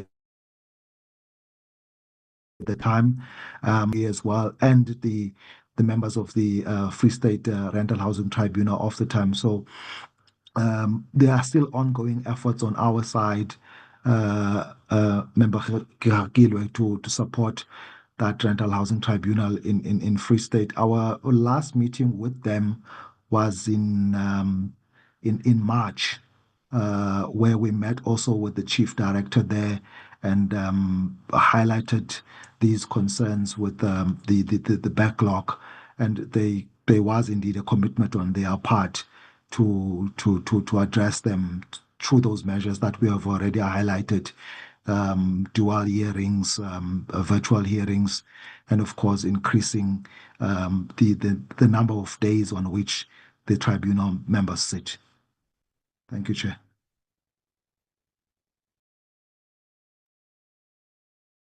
Thank you very much. And Honorable Terry indicates that he has forwarded information to the DG via the parliamentary liaison officer. His request is that we look at it, and just for the benefit of members, Honorable Terry, I know some may not have seen the ATC. If you can just circulate it on the platform for the benefit of other members, that petition. And we will also need guidance from the Speaker's office with regard to it, because now there is a special committee for petitions. We'll look at that. Okay, thanks, honorable members. I'm not sure whether there's something else that you want to say, DG, before I do summarize our meeting. Yeah, thank you very much. I think all ground has been covered, Chairperson. We have taken to heart the messaging of the committee that we prioritize the finalization of the regulations on the rental housing tribunals. And we have also had Member Frenchman carefully that we need to make haste on the issues of land identification and suitability checks, and to actually move towards programmatic interventions in that regard. We've had that, and I think we will take the message as well of the members of the committee to the interministerial committee, and we would also, on our part, continuously engage both the City of Cape Town as well as the province of the Western Cape on this matters raised by Ndufuna. And of course, Chair, we welcome also the inputs made by Honorable Khakilwe on enhancement of our strategy towards prevention of illegal occupation. And we confirm for the committee that save for the province of Gauteng, where we are still having 2 outstanding consultations and also 1 in Limpopo. We have had only 1 in Limpopo, and we need to do the second one. We are trying to again try to congest the program, and whilst we will be going to the cabinet committees, we could run those parallel. The idea really, we are not trying to push the timelines beyond what we have agreed about. We are trying to congest everything within the timelines. But we have seen practical delays with those 2 provinces and the ability for the organization of the 2 or the 3 remaining consultations, public hearings. But we will do our best to congest it in the, should there be a need at all, Chairperson, that we are delayed by a week or so, we will then immediately ask the Minister to inform the Chairperson of same. But our plans remain that we still are looking at introducing the bill into the Parliament by August of this year, and we've had the Chairperson's impassioned plea that it would be most desirable and preferred if it could come in the first week of August, and we will do our best, Chair, to make sure that the overlay of the cabinet processes are actually followed through, and that we stick to the calendar as it is. So that will be the last concluding remark from our side, Chair, just to appreciate the guidance of the committee and the inputs that have been made in trying to sharpen our work. And we have also had the critical criticism of Honorable Tool around the weakness of the strategy around prevention of occupation of land, and we will once again review maybe to strengthen that part as well. Thank you very much, Chairperson. Thank you very much, DG, and thanks for the commitments. The Minister has also made commitments, especially on the high bill, because we still need a lot of work to do with regard to consultations once it comes to Parliament, and we want to finalize it within our term. So possibly the following year, which is 2027, will be dedicated to public hearings and so on. We will also need to use weekends to make sure that we touch the whole country and we finalize this bill before the end of our term. We are going to have another meeting with the department on Friday just to get feedback on the Mawiga issues with regard to Mr. Khash's building that is northwest, with regard to other petitioners' issues, that is City of Tshwane, Gauteng Department of Human Settlement, Gauteng Department of Infrastructure, Gauteng Department of Health. because how we work as this portfolio committee, we want to make sure that things, we deal with things up to the logical conclusions. So we once had a meeting, there were tasks given, and we want to follow up on those.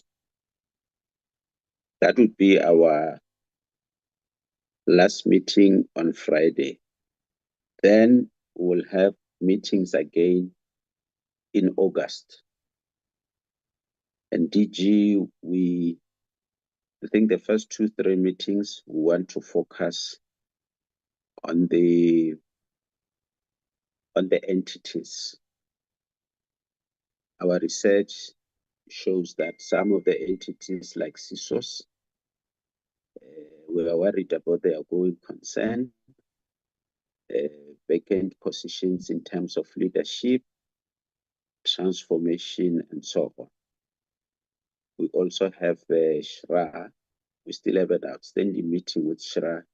It was supposed to be part of meeting today, but the minister requested that she's still engaging with SHRA. She wants to bring a comprehensive report. So will also be one of our priorities. PPRA also on the issues of transformation, governance. NHFC, progress with regard to governance issues relating to the suspended CEO and other issues related to first home finance and so on. NHFBRC, also governance issues, progress with regard to the suspended CEO. We're told the issue is about to be finalized or is finalized. And also the implementation of the new act with regard to NHBRC. SDA, we attended an investment networking session. If the committee can be briefed on, is there value for money? Are we getting investors? And in one meeting, the DG said it to, in no uncertain terms, to HDA that they need to do introspection as to why provinces are not using them. And we hope they've done that introspection.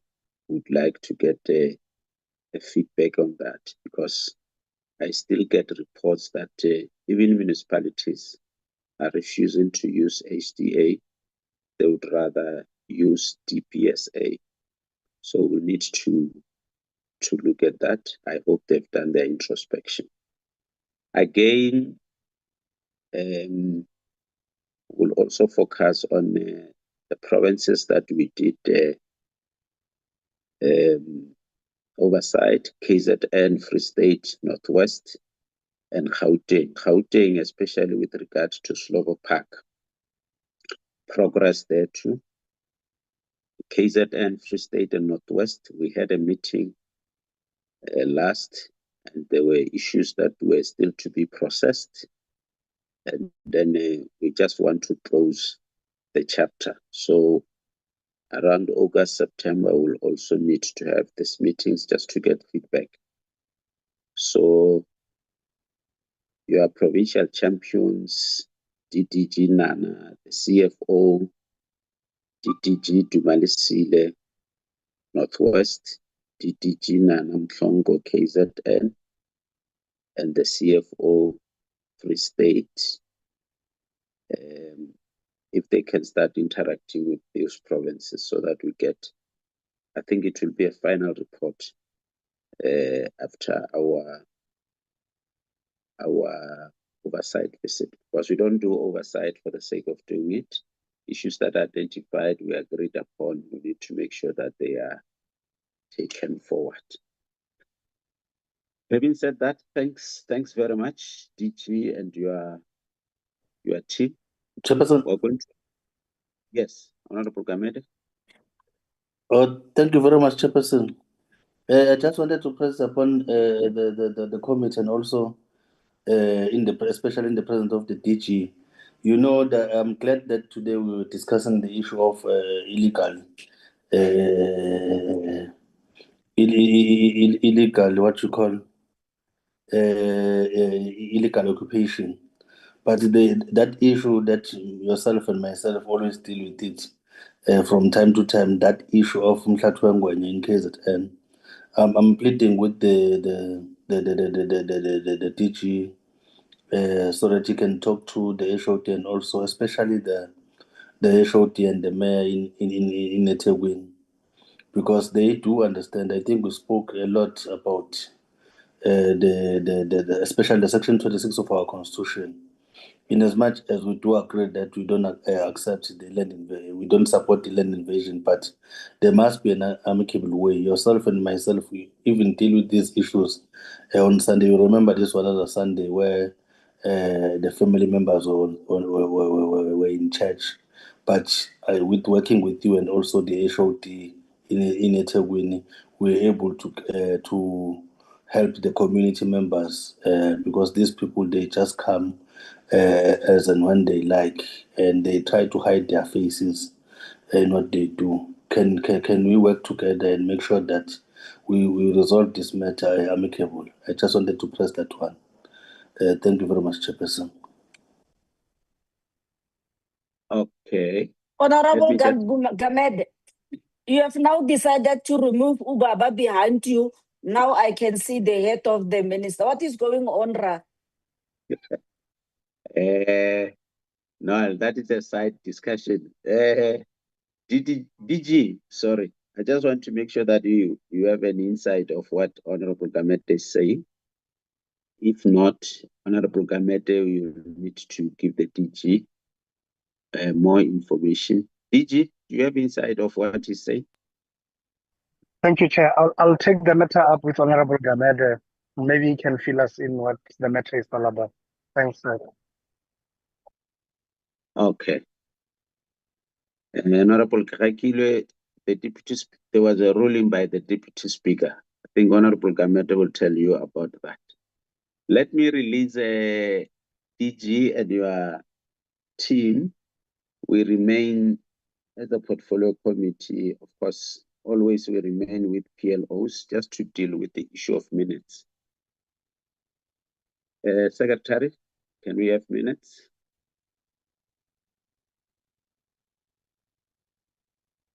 Minutes of the 10th June.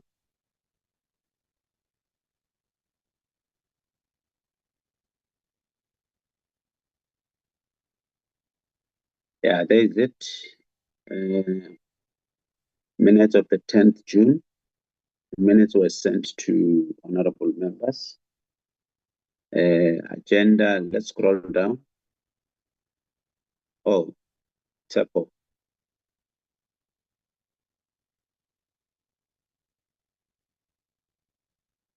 Tsepo.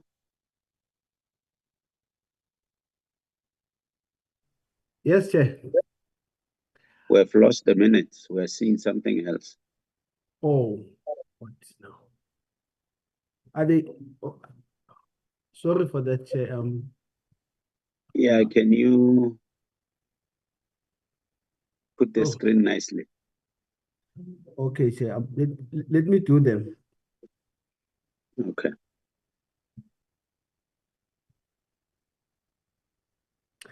Are they appearing now, Chair?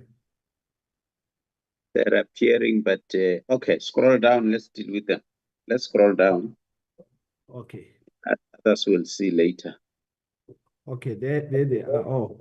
Yeah. Now they're fine. There's attendance, honorable members. Let's scroll down, Tsepo. Yes. Attendance, Yes. opening, apologies, opening remarks by chairperson, briefing by the department, housing needs, register implementation progress. Let's scroll down. Informal settlements, upgrading.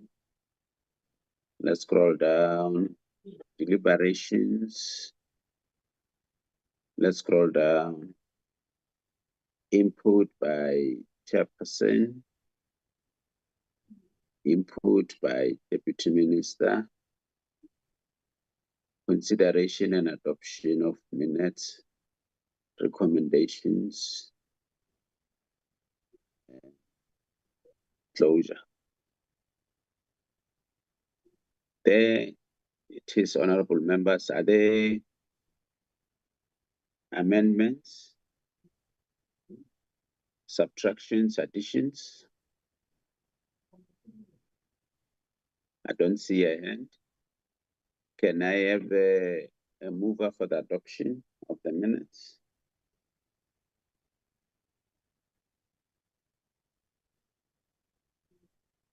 Mover for the adoption of the minutes. Honorable Kakakilwe. Thank you, Chairperson. I move for the adoption of the minutes. Thank you very much. Can I get a seconder for the adoption of the minutes?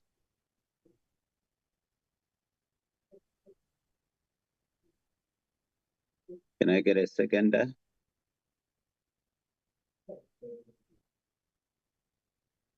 Who's talking? I can't hear. Evan, don't get a second. Where's Honorable Detail?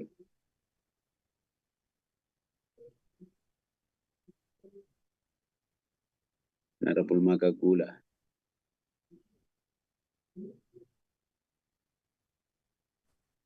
I am here.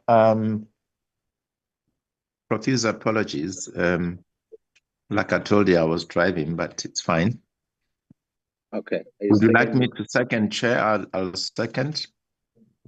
Okay. Thank you very much. Thank you, honorable members. On the issue of tracking mechanism, I think the staff members are ready. They were even ready to present today, but I said they must present first to the management committee before it can come to the portfolio committee. And once the management committee has processed the tracking mechanism, it will be presented to the portfolio committee. Then we'll know that we have a system to track our resolution and the implementation thereof. Thank you, honorable members. We'll meet on Friday just for an hour or two, just to process the issue of the Mawika petitioners for the portfolio committee to receive progress report on issues that are outstanding. And like I said, that would be our last meeting until we meet again in August, unless there is something that is urgent that Parliament would want us to attend to. We will only meet again in August after Friday's meeting. Friday's meeting will be our last one.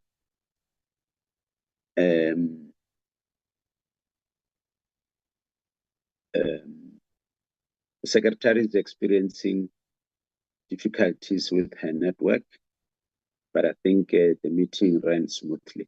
Thanks very much, honorable members. The meeting stands adjourned. Enjoy the rest of your day. Thank you, Chair. Thank you, Chair. We wish Honorable Abada a speedy recovery. Yes, we do. Thank you. Chair. Thank you very much. Thank you very much.